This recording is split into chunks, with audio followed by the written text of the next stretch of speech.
السلام عليكم ورحمة الله وبركاته. الحمد لله وحده والصلاة والسلام على من لا نبي بعده.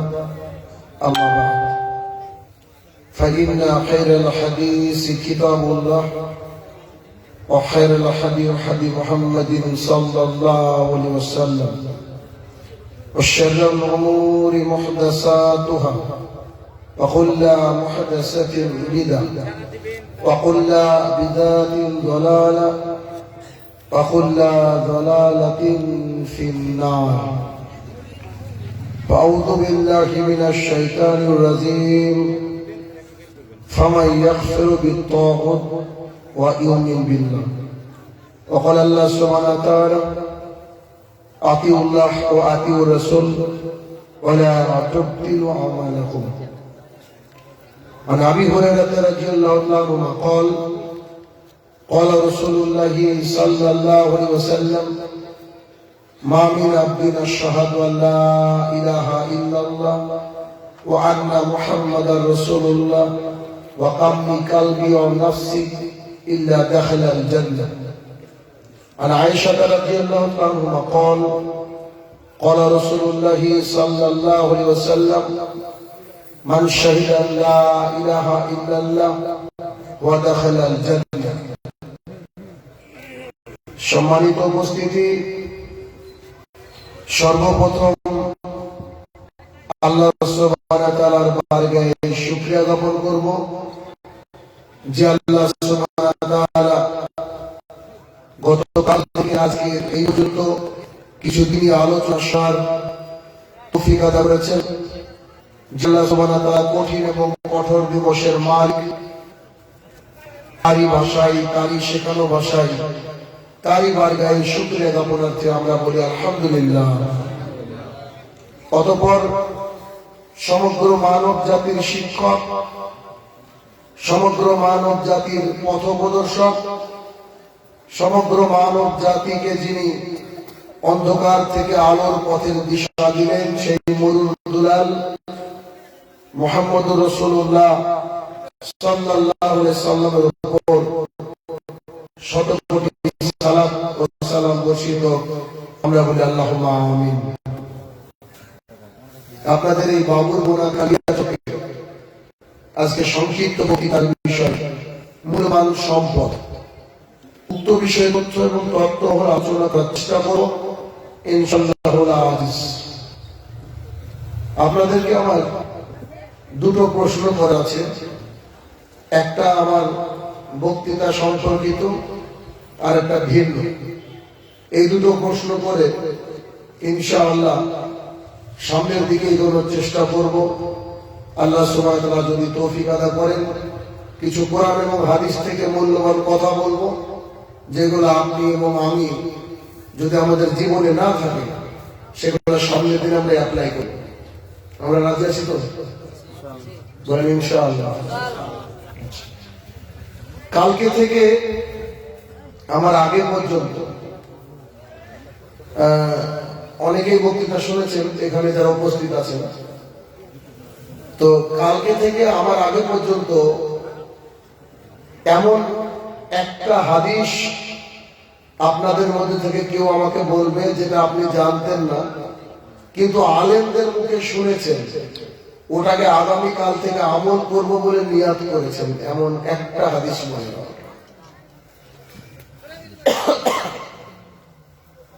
বুঝতে পারলেন আমার কথা?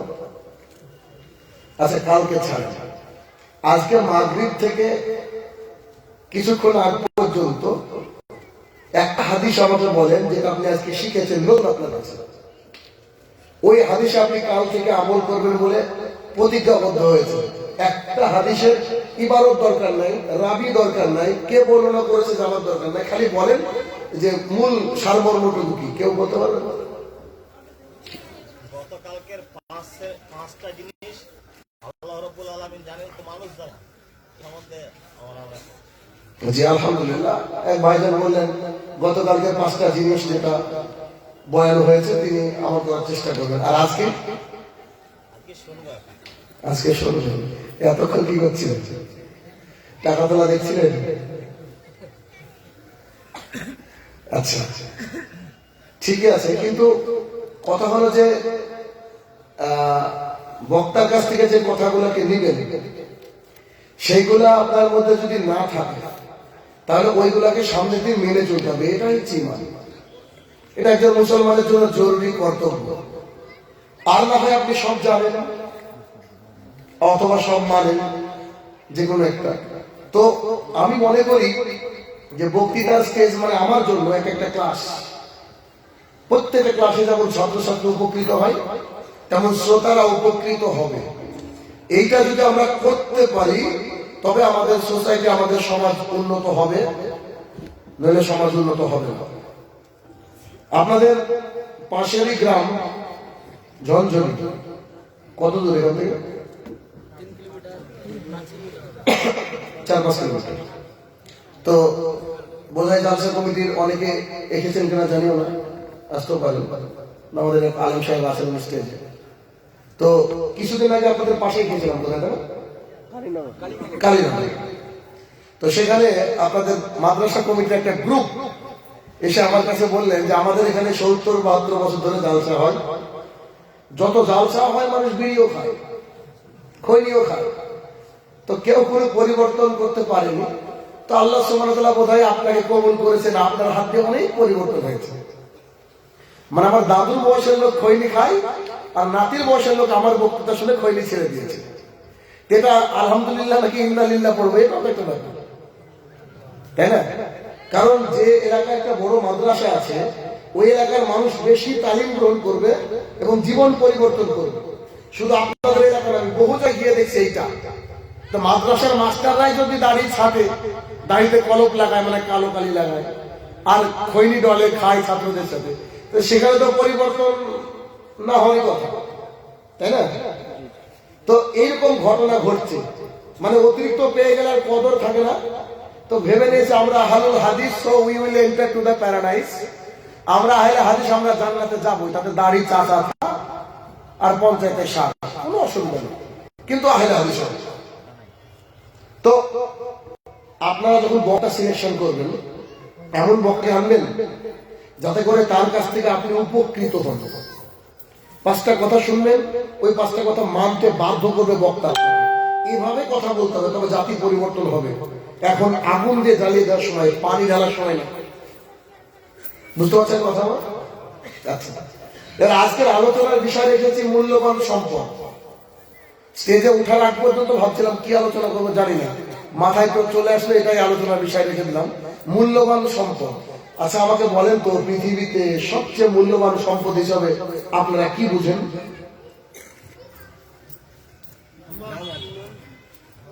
একজন বলেছেন নামাজ, একজন বলেছেন নামাজ, আলহামদুলিল্লাহ, অবশ্যই মূল্যবান সম্পদ। আর হেদায়েত, চাচাজি বলেছেন হেদায়েত। আর ঈমান, আমার ভাইজান বলেছে ঈমান। আমল, নেককার স্ত্রী। ভাই সরাসরি স্ত্রীর কাছে চলে গেছে, মাশাআল্লাহ, এটাও হাদিস, এটাও হাদিস। তো আমাদের মেহবুব ভাই বলেছে ঈমান। আচ্ছা, ঈমান যদি না থাকে নামাজ কাজে লাগবে? নেককার স্ত্রী। তো কালকে কি পরশুদিন প্রোগ্রাম করছিলাম, গিয়ে বললাম যে এই এলাকায় কতজন মহিলা বোরকা পরে, তো বলছে 5%। তা বললাম যে 95% মহিলারা হিন্দু, মানে অমুসলমান। তো অমুসলমানের সাথে বিয়ে করা যায়? তো বলছেন না। এখন গিয়ে যদি সহবাস করেন তো জেনা হবে, বুঝলেন? ফরজ ইবাদত ছেড়ে তো মানুষ মুসলমান থাকে। তো পর্দা যদি ফরজ হয়, তাহলে কোন নারী যদি বেপর্দা হয় আর ওর স্বামী যদি তাহাজ্জুদ গুজারি হয়, তো এরা জেনা করছে, এদের বিবাহ বন্ধন কেটে গিয়েছে। আবার কালেমা পড়ে ওই এই আপনাদের কালিয়াচক স্ট্যান্ড থেকে বুরকা কিনে পড়বে, তারপরে আবার ইবাদত শুরু হবে, তার আগে না। এই বিষয়ে বলবো, সমস্যা নেই, সামনে দিকে যাচ্ছি। তো আজকে আলোচনার বিষয় হচ্ছে ঈমান। সবচেয়ে মূল্যবান সম্পদ হচ্ছে পৃথিবীতে ঈমান। মাদার তেরেসার নাম শুনেছেন? মাদার তেরেসা পৃথিবীর বুকে এই নারী বহু শিশুদেরকে বাঁচিয়েছেন। বহু অভুক্ত মানুষকে খাবার দিয়েছেন, রাস্তায় পড়ে থাকা অসহায় মানুষদের আশ্রয় স্থল তিনি শান্তির উপরে নোবেল পুরস্কার পেয়েছেন। নরওয়েতে যখন ভাষণ দিচ্ছিলেন তিনি বলছেন যে আমি কত মানুষকে বাঁচিয়েছি, এই সেই ইত্যাদি। তার মানে আল্লাহ সুবহানাহু ওয়া তাআলা মুহাম্মদ সাল্লাল্লাহু আলাইহি ওয়াসাল্লামকে দিয়ে বলাচ্ছেন, এই পৃথিবীতে কেউ যদি একজনের বিপদ দূর করে দেয়, আল্লাহ সুবহানাহু ওয়া তাআলা কিয়ামতের মাঠে তার বিপদ দূর করে দেবেন। বুঝতে পারছেন? তাহলে মাদার টেরেসা উনি বলছেন প্রায় 48,000 শিশুকে তিনি রাস্তায় থেকে কুড়িয়ে এনে তার হোমে রেখেছেন, লালন পালন করেছেন এবং লাইফ তৈরি করে দিয়েছেন। আল্লাহ সুবহানাহু ওয়া তাআলা বলেন একজনের যদি উপকার করে আল্লাহ কিয়ামতের মাঠে কি করবে? আর এখানে মাদার টেরেসা ইনি এমন একজন মহিষী মহিলা যে যিনি হাজার হাজার লক্ষ লক্ষ মানুষের উপকার করেছেন।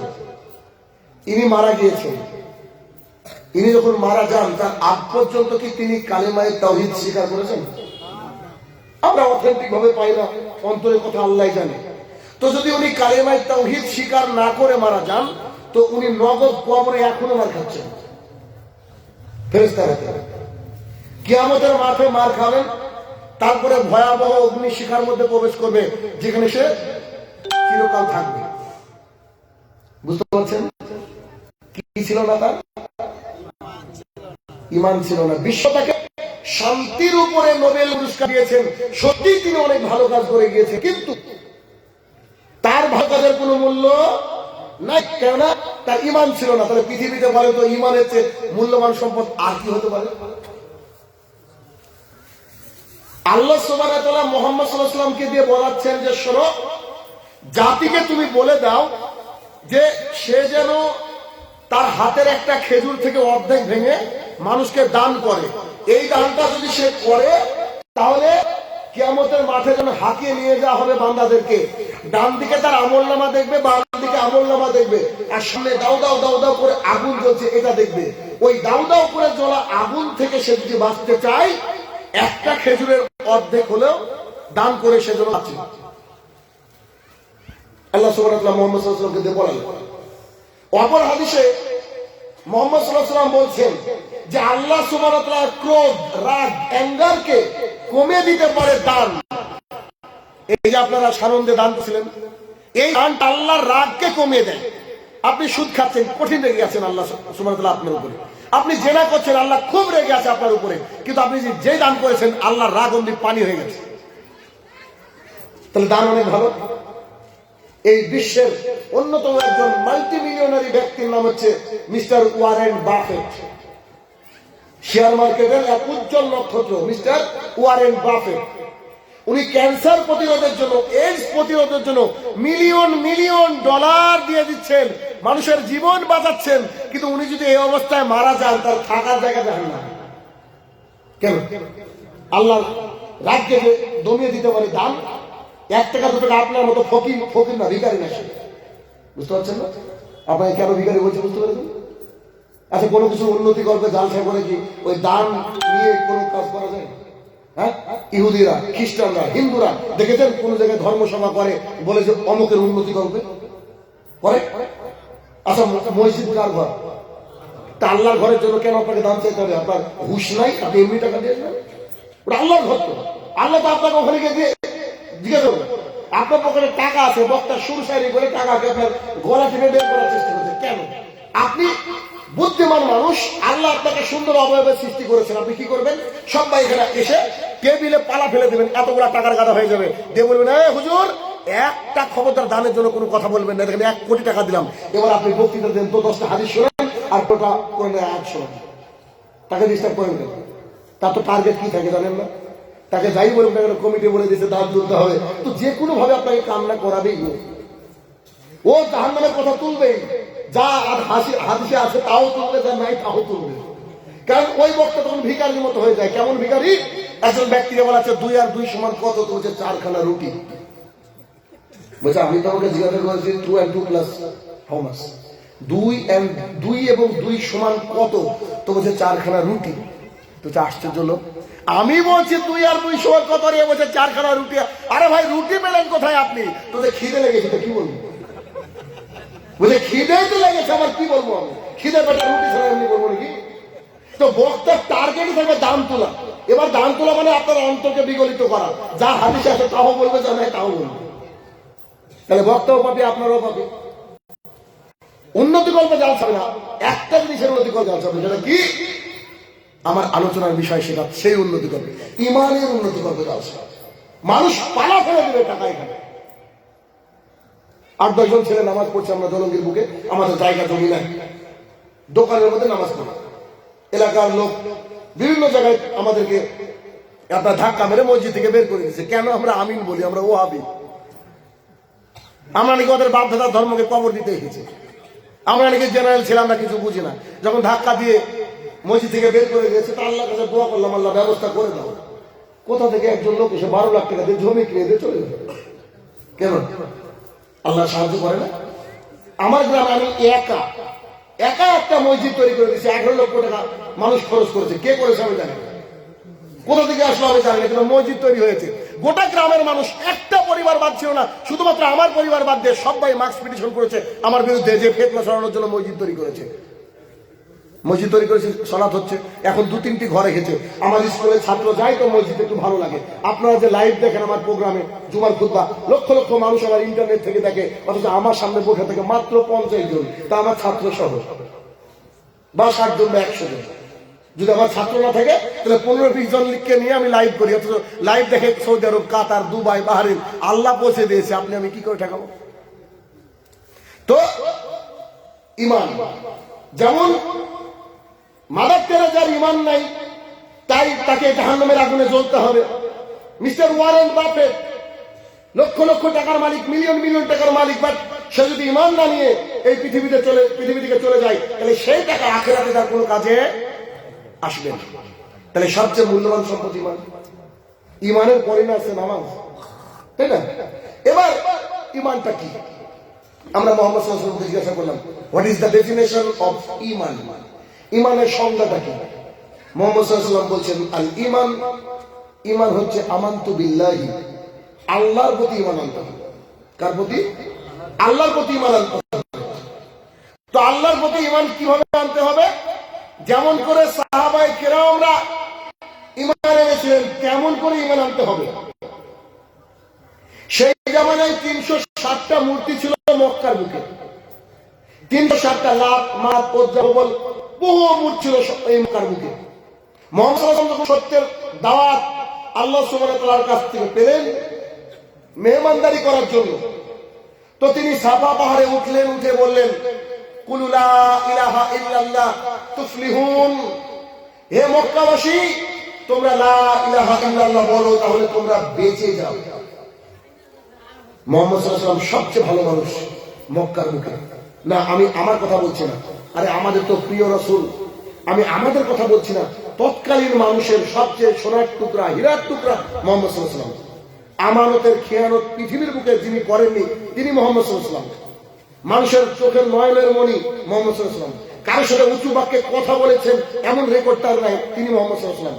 এরকম একজন ভালো মানুষ যখন তিনি বললেন যে এক আল্লাহর ইবাদত করতে হবে, তখন নিজের চাচা বলছে যে একে হত্যা করতে হবে, নইলে একে গ্রাম ছাড়া করে দাও। আবু লাহাব এই কথা বলল কেন? ওই যে 360টা মাবুদ আছে, এই 360টা মাবুদ তাদের মিডিয়েটর, মাধ্যম আল্লাহর কাছে পৌঁছানোর। মুহাম্মদ সাল্লাল্লাহু আলাইহি ওয়াসাল্লাম বলছে কারণ কিছু লাগবে না, এক আল্লাহর ইবাদত করতে হবে। যখন এই কথা বললো তখন একটা হুলস্থুল পেয়ে গেল মক্কার বুকে। মানুষ তখন ঈমান এনেছিল। যেমন করে মানুষ সম্পদ লুকিয়ে রাখে বাড়ির মধ্যে, সিংহাসনের মধ্যে, মানে সিন্ধুকের মধ্যে সম্পদ লুকিয়ে রাখে। তৎকালীন সময় যারা নতুন করে ইসলাম গ্রহণ করেছিল, নতুন নতুন ইসলাম গ্রহণ করেছিল, তারা সম্পদ, ঈমান নামক সম্পদটা লুকিয়ে রাখতো, কেউ প্রকাশ করতো না। আবু যর গিফারী রাদিয়াল্লাহু তাআলা আনহু, উনি একজন ব্যবসায়িক মানুষ। তিনি সংবাদ পেলেন যে ওই মদিনার বুকে কোন একজন ব্যক্তি নাকি শেষ নবী দাবি করছেন। তো তিনি হাতে একটা ছড়ি নিলেন, ওই লাঠি, আর কিছু খাবার নিয়ে চলে আসলেন। আবু যর গিফারী রাদিয়াল্লাহু তাআলা আনহু ইনার হচ্ছেন সম্ভ্রান্ত পরিবারের একটা সন্তান।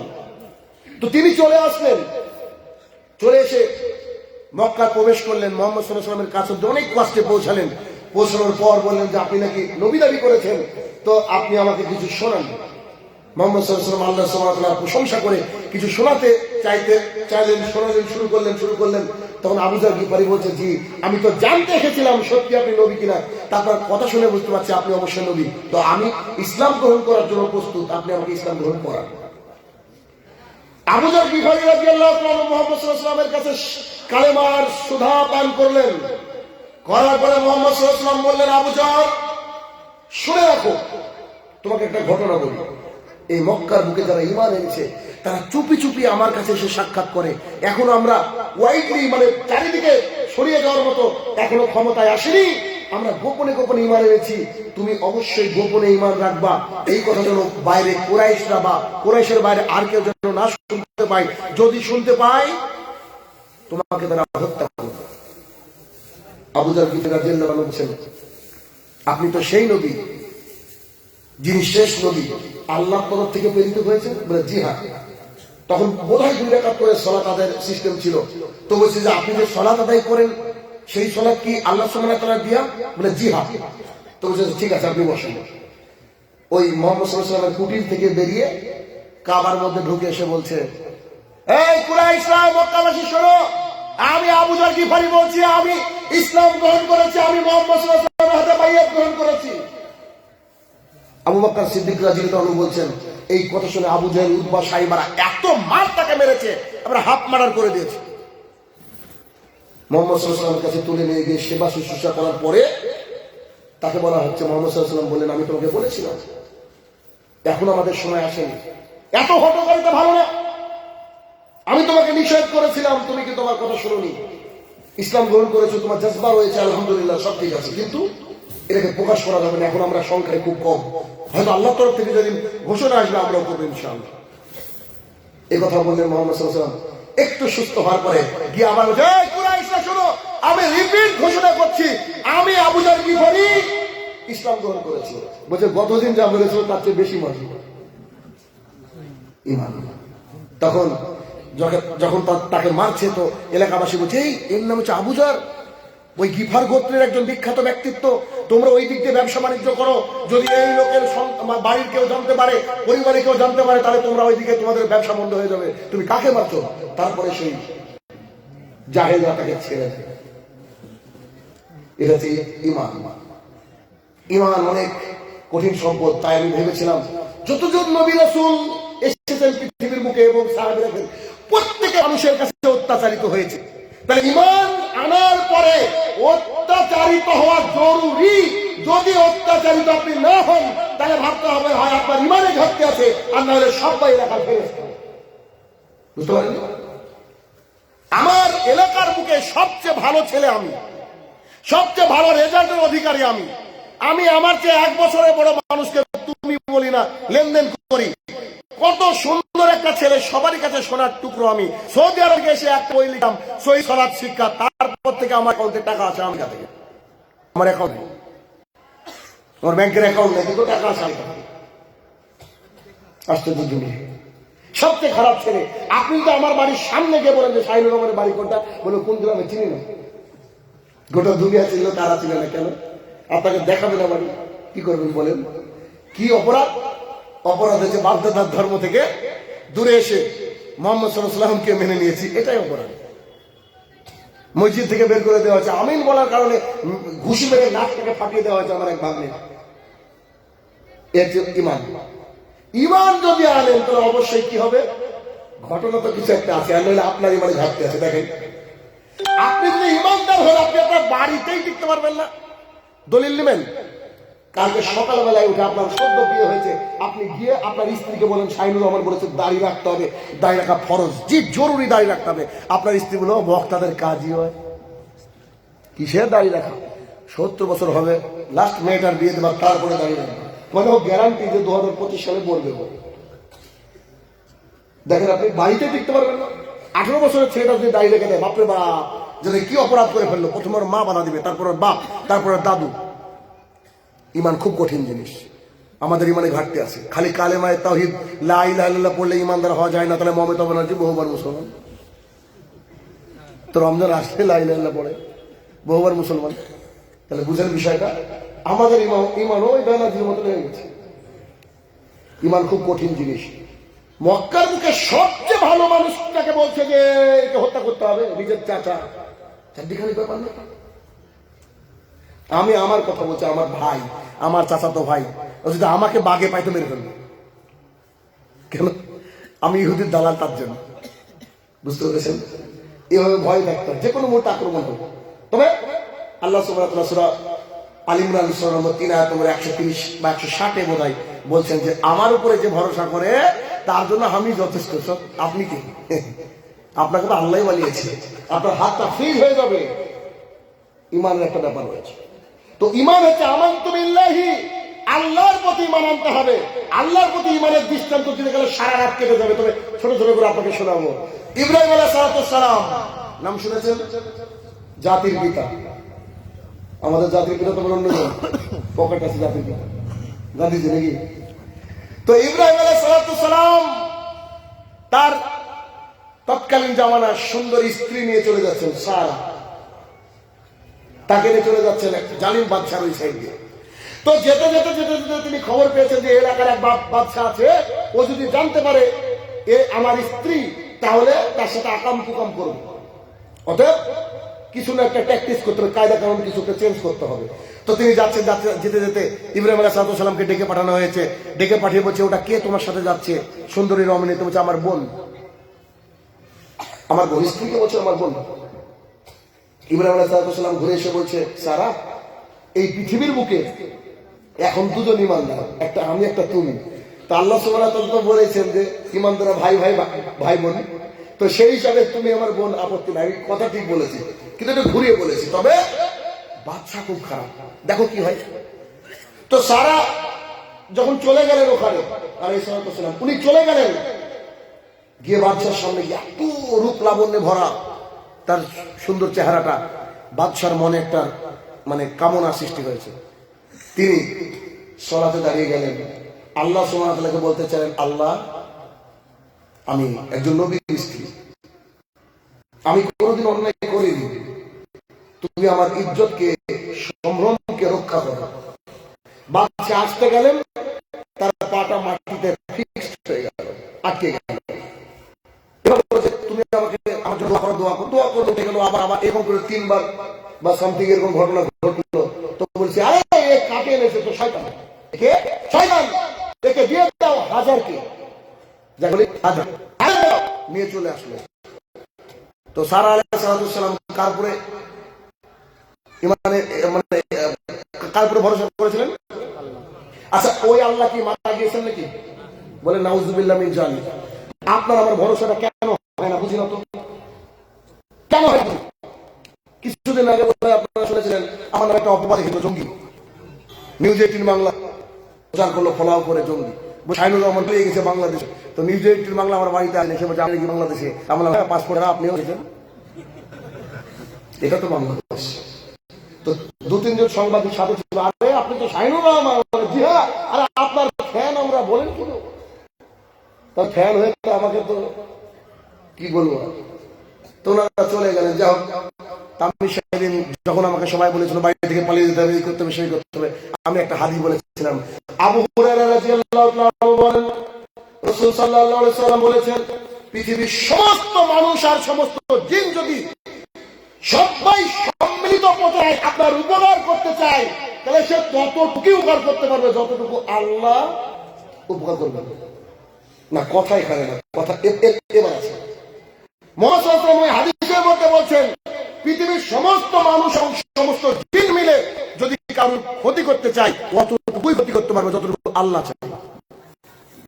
তো যদি আমাকে যে যেতে আল্লাহ সমান যে ঈমানটাকে এভাবে রাখতে হবে। আমানতু বিল্লাহি, আল্লাহর প্রতি ঈমান আনতে হবে। আপনার ভাইয়ের 4টে মেয়ে, আপনার আরেক ভাইয়ের 3টে ছেলে, আপনার আরেক ভাইয়ের ছেলে মেয়ে, আপনার আরেক আল্লাহ সন্তানই দেন। তাকে টেস্ট করেছে, জানে ও আদিনা পর্যন্ত না পৌঁছায়। ওকে টেস্ট করছে, ও আদিনা পর্যন্ত না পৌঁছায়, পুরোপুরা অবধি না যায়। কারণ সন্তানের মালিক, গাড়ি বাড়ির মালিক, তো রাস্তায় আসতে গিয়ে দেখলাম যে গাড়ির উপরে দাতা মোবাইল গাড়ি হলো, ওর দাতা মোবাইল দিয়েছে। হিন্দুর চেয়েও খারাপ কিনাই। আমার তো বিল্লাহি আল্লাহর প্রতি ইমান আনতে হবে, কংক্রিট ইমান আনতে হবে। কেমন করে ইমান আনতে হবে? মুহাম্মদ সাল্লাল্লাহু আলাইহি ওয়াসাল্লাম আলী রাদিয়াল্লাহু আনহুকে বলছেন, আলী আজকে রাতে আমরা পালিয়ে যাব, আমি আর আবু বকর সিদ্দিক রাদিয়াল্লাহু আনহু পালিয়ে যাব, আমার বিছানায় তোমাকে ঘুমাতে হবে, যাতে করে বাইরে শত্রুরা মনে করে যে মুহাম্মদ সাল্লাল্লাহু আলাইহি ওয়াসাল্লাম শুয়ে আছে। আলী রাদিয়াল্লাহু আনহু শুয়ে পড়লেন, মুহাম্মদ সাল্লাল্লাহু আলাইহি ওয়াসাল্লাম আবু বকর সিদ্দিক রাদিয়াল্লাহু আনহু চলে গেলেন। ঘটনা এখানে দুটো মজার বিষয় আছে। চলে গেলেন, চলে যেতে যেতে যেতে ওরা যখন বেরিয়ে গেলেন ওখান থেকে, তখন শত্রুরা বাড়ি আশপাশে ঘোরাঘুরি করছে। আচ্ছা, আপনাকে যদি বলা হয় যে আপনি আমার ঘরে শুয়ে থাকেন, আজকে রাতে মনে হয় আক্রমণ হবে, তরোয়াল নিয়ে আপনাকে আক্রমণ করবে, গুলি করবে, আপনি ঘুমাবে মিনিমাম সারা রাত জানলার দিকে তাকিয়ে থাকবেন। যদি বাইরে কোনো আওয়াজ হয় তো বাপরে বাপ শেষ। আলী রাদিয়াল্লাহু আনহু বললেন, ওই রাতের মতো ঘুমানোর হয়েছে কেন বলতে পারবে না, আরামে ঘুম চালাবেন। কেন? আল্লাহ প্রতি। আবু বকর সিদ্দিক রাদিয়াল্লাহু আনহু মুহাম্মদ সাল্লাল্লাহু আলাইহি ওয়াসাল্লাম চলে গেলেন, এটা গুহার মধ্যে আশ্রয় নিলেন। গুহার মধ্যে ফুটো ফোটা গেলে আবু বকর রাদিয়াল্লাহু আনহু বন্ধ করলেন। বন্ধ করার পর বসে আছেন, তখন উতবা সাইবার গ্রুপটা উপরে চলে এসেছেন। একবার এরকম জায়গায় চলে এসেছেন, মুহাম্মদ সাল্লাল্লাহু আলাইহি ওয়াসাল্লাম নিচে বসে আছেন। আবু বকর সিদ্দিক রাদিয়াল্লাহু আনহু বললেন, রাসূল এখন যদি ওরা নিচের দিকে তাকায়, তাদের পায়ের দিকে তাকায়, আপনাকে আর আমাকে দেখে ফেলবে, কি করব? আবু বকর ঘাবড়ে গেছে। কেন ঘাবড়েছিলেন জানেন? তার জন্য নয়, মুহাম্মদ সাল্লাল্লাহু আলাইহি ওয়াসাল্লামের জন্য। এটা হচ্ছে ভালোবাসা, এমনি তারা জান্নাতে যাবে না। তো এই কথা বলেন, তখন আল্লাহ রাসূল সাল্লাল্লাহু আলাইহি ওয়াসাল্লাম বলছেন, আবু বকর এখানে তুমি, আমি আর আল্লাহ আছে। আপনাকে কেউ গুলি তাক করেছে পিস্তল, এখন আমি যদি বলি যে ভাই আল্লাহ আছে, আপনি অনেক ফতোয়া ছাড়েন আল্লাহ আছে, সামনে পিস্তল আছে আল্লাহ আছে। আমাদের ইমান তো এরকমই, তো বলবো না আমাদের ইমানটা এরকম। তো আবু বকর সিদ্দিক রাদিয়াল্লাহু আনহু নিশ্চিত হয়ে গেলেন, তো বলছে, আরে বাপরে বাপ, তাহলে তো কোনো টেনশনই নাই, আল্লাহ যখন আছে তাহলে কে কি করবে? তাহলে আল্লাহ তো সেকেন্ডের মধ্যে ওদেরকে অন্ধ করে দিতে পারে, দিতেই পারে। আল্লাহ তো একটা ব্যাপারই না। দেখেন আবু বকর রাদিয়াল্লাহু আনহু আল্লাহর প্রতি কেমন ইমান এনেছিলেন, এই হচ্ছে ইমান। তো সন্তান দেওয়ার মালিক আল্লাহ সুবহানাহু ওয়া তাআলা, ফসল দেওয়ার মালিক আল্লাহ সুবহানাহু ওয়া তাআলা, ফসলকে নষ্ট করার মালিক আল্লাহ সুবহানাহু ওয়া তাআলা, ফসলকে দিয়ে এবং না দিয়েও পরীক্ষা করেন আল্লাহ সুবহানাহু ওয়া তাআলা। এই যে আজকে আপনারা যারা দান করলেন, এই টাকাটা আপনার না, আপনার বাবার না, আপনার 14 গোষ্ঠীর না, এই টাকাটা আল্লাহ সুবহানাহু ওয়া তাআলা দিয়েছেন, ঠিক না? অবশ্য আপনি একটু মনে মনে ভাবছেন, শাহিনু সাহেব টাকাটা সারাদিন ঘাম ঝরানো পয়সায় মেহনত করে কামিয়েছি। জি না, আমি কথাটা প্রায় বলে থাকি, মানুষ যদি মেহনত করে দিনরাত পরিশ্রম করে টাকার মালিক হতো, তাহলে পৃথিবীতে সবচেয়ে বেশি টাকার মালিক হতো ইট ভাটার শ্রমিকরা। খেয়াল করে দেখেন, ফজর থেকে শুরু করে একবার আসর ঈশা পর্যন্ত ওরা খাটে, তাই না? অথচ ওদের 300 টাকা 400 টাকা। আল্লাহ যাকে সম্পদ ইচ্ছা করে দেন, যাকে সম্পদ ইচ্ছা করেন কেড়ে নেন। এই সম্পদ আপনার, এই সম্পদ দিলেও বিপদ, না দিলেও বিপদ। না দিলেও আপনার অন্তরের তামান্না থাকবে যে আল্লাহ যদি মাদ্রাসায় বা মসজিদে দান করতে পারতাম। এখন আপনাকে দিয়েছে, আল্লাহ পরীক্ষা করছে, আপনি সম্পদগুলোকে গুনে গুনে রেখে দিচ্ছেন, কিনা? গুনে গুনে সম্পদ রেখে দেওয়া মানে আরো ডেঞ্জার জোনে আসছেন, আরো খুব কঠিন জায়গায় আসছেন আপনি। ওয়াইলুল লিকুল্লি হুমাযাতিল লুমাযা আল্লাযী জামাআ মালা ওয়া আদ্দাদা। যারা সামনে মানুষকে অপমান করে, যারা মানুষের পেছনে গীবত করে, তারা যেমন ক্ষতিগ্রস্ত, তেমন তারাও ক্ষতিগ্রস্ত যারা সম্পদ খালি গুনিয়ার রাখে ব্যাংকে। এ দেখেন তারা সম্পদ গুনিয়ার রেখে ব্যাংকে। তাহলে আপনাকে টাকা দিয়ে বিপদে ফেলে দিয়েছে আল্লাহ। কেন? ওরা পরীক্ষা ছিল যে এই মাদ্রাসা বা মসজিদ আপনাকে টাকা দেওয়ার কথা ছিল, কিন্তু আপনি দেননি। ভাবছেন আমার টাকা কে দিয়েছে? আল্লাহ। তো আল্লাহর প্রতি ইমান আনতে হবে। তাহলে সন্তান চাইতে আর পীরের বাড়ি যাওয়া লাগবে তো, বুঝছেন না আমার কথা? নাকি রাখলেন সবাই? রাগ করার কথা কি করি সামনে আসছে। এখন সে হচ্ছে যে কথাটা বলি, সেটা হচ্ছে এই পৃথিবীর বুকে সবচেয়ে যদি কোনো কিছুর বাচ্চা বেশি হয়, আমার মনে হয় কুকুর, তাই না? বিনা কারণে শত শত বাচ্চা ঘুরে বেড়ায়। আমি মাঝে মধ্যে অবাক হয়ে যে মানুষের ন্যূনতম বুদ্ধি নেই। কোনোদিন কোনো কুকুরকে দেখা গেল না যে আদিনাতে গিয়ে বলছে বাবা আমার সন্তান নেই, ফুলগুলোতে গিয়ে বলছে আমার সন্তান নেই। আচ্ছা, গিয়েছে কখনো কুকুর?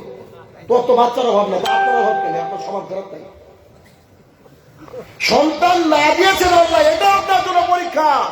হয়তো সন্তান যদি আপনাকে আল্লাহ সুবহানাহু দিতেন, ওই শয়তানের মাধ্যমে, ওই সন্তানের মাধ্যমে হয়তো আপনি জাহান্নামে চলে যেতেন। কি করে? দায়িত্ব জান্নাতে যাবেন। পরিবারের দায়িত্ব ঠিকঠাক পালন না করতে পারলে জাহান্নাম যেতে হবে। মেয়েটা হয়েছে, ভাবছেন মেয়ে যেমন রহমত তেমন মেয়ে আবার জহমত। মেয়ে যদি ঠিকঠাক চলে তো রহমত, মেয়ে যদি ঠিকঠাক না চলে তো মেয়েরও জাহান্নাম, আপনারও জাহান্নাম। কেন? দায়িত্ব জান্নাতে যাবে না। আল্লাহর প্রতি মান আনতে হবে। তো যদি কারো সন্তানটা না থাকে তাহলে কি করতে হবে? আল্লাহর কাছে দোয়া করতে হবে। আল্লাহ সুবহানাহু ওয়া তাআলা চাইলে 80 বছর বয়সে দিতে পারেন না? সাক্ষী আছে, আমাদের ইতিহাস সাক্ষী আছে, হাদিস সাক্ষী আছে। যেমন বৃষ্টি হয়, আকাশ থেকে বৃষ্টি বর্ষণ হয়, বৃষ্টির সময় অনেকের ঈমান বাড়ে, অনেকের ঈমান হারিয়ে যায়। কেমন? বৃষ্টি হয়েছে, মুহাম্মদ সাল্লাল্লাহু আলাইহি ওয়াসাল্লাম বলেছেন বৃষ্টি আল্লাহ তরফ থেকে আসে, একটু গাটাকে ভিজে নিতে হবে, এটা সুন্নাহ। মুহাম্মদ সাল্লাল্লাহু আলাইহি ওয়াসাল্লাম বলেছেন। তাই আবার সারাদিন ভিজে আবার জ্বর করে সুন্নাহ পালন করেন না। তো এটা হচ্ছে সুন্নাহ, এটা বৃষ্টি আল্লাহ তরফ থেকে আসছে, আলহামদুলিল্লাহ। দোয়া পড়লেন বৃষ্টির জন্য। আপনি মনে করছেন এটা আল্লাহর রহমত। বৃষ্টি কি?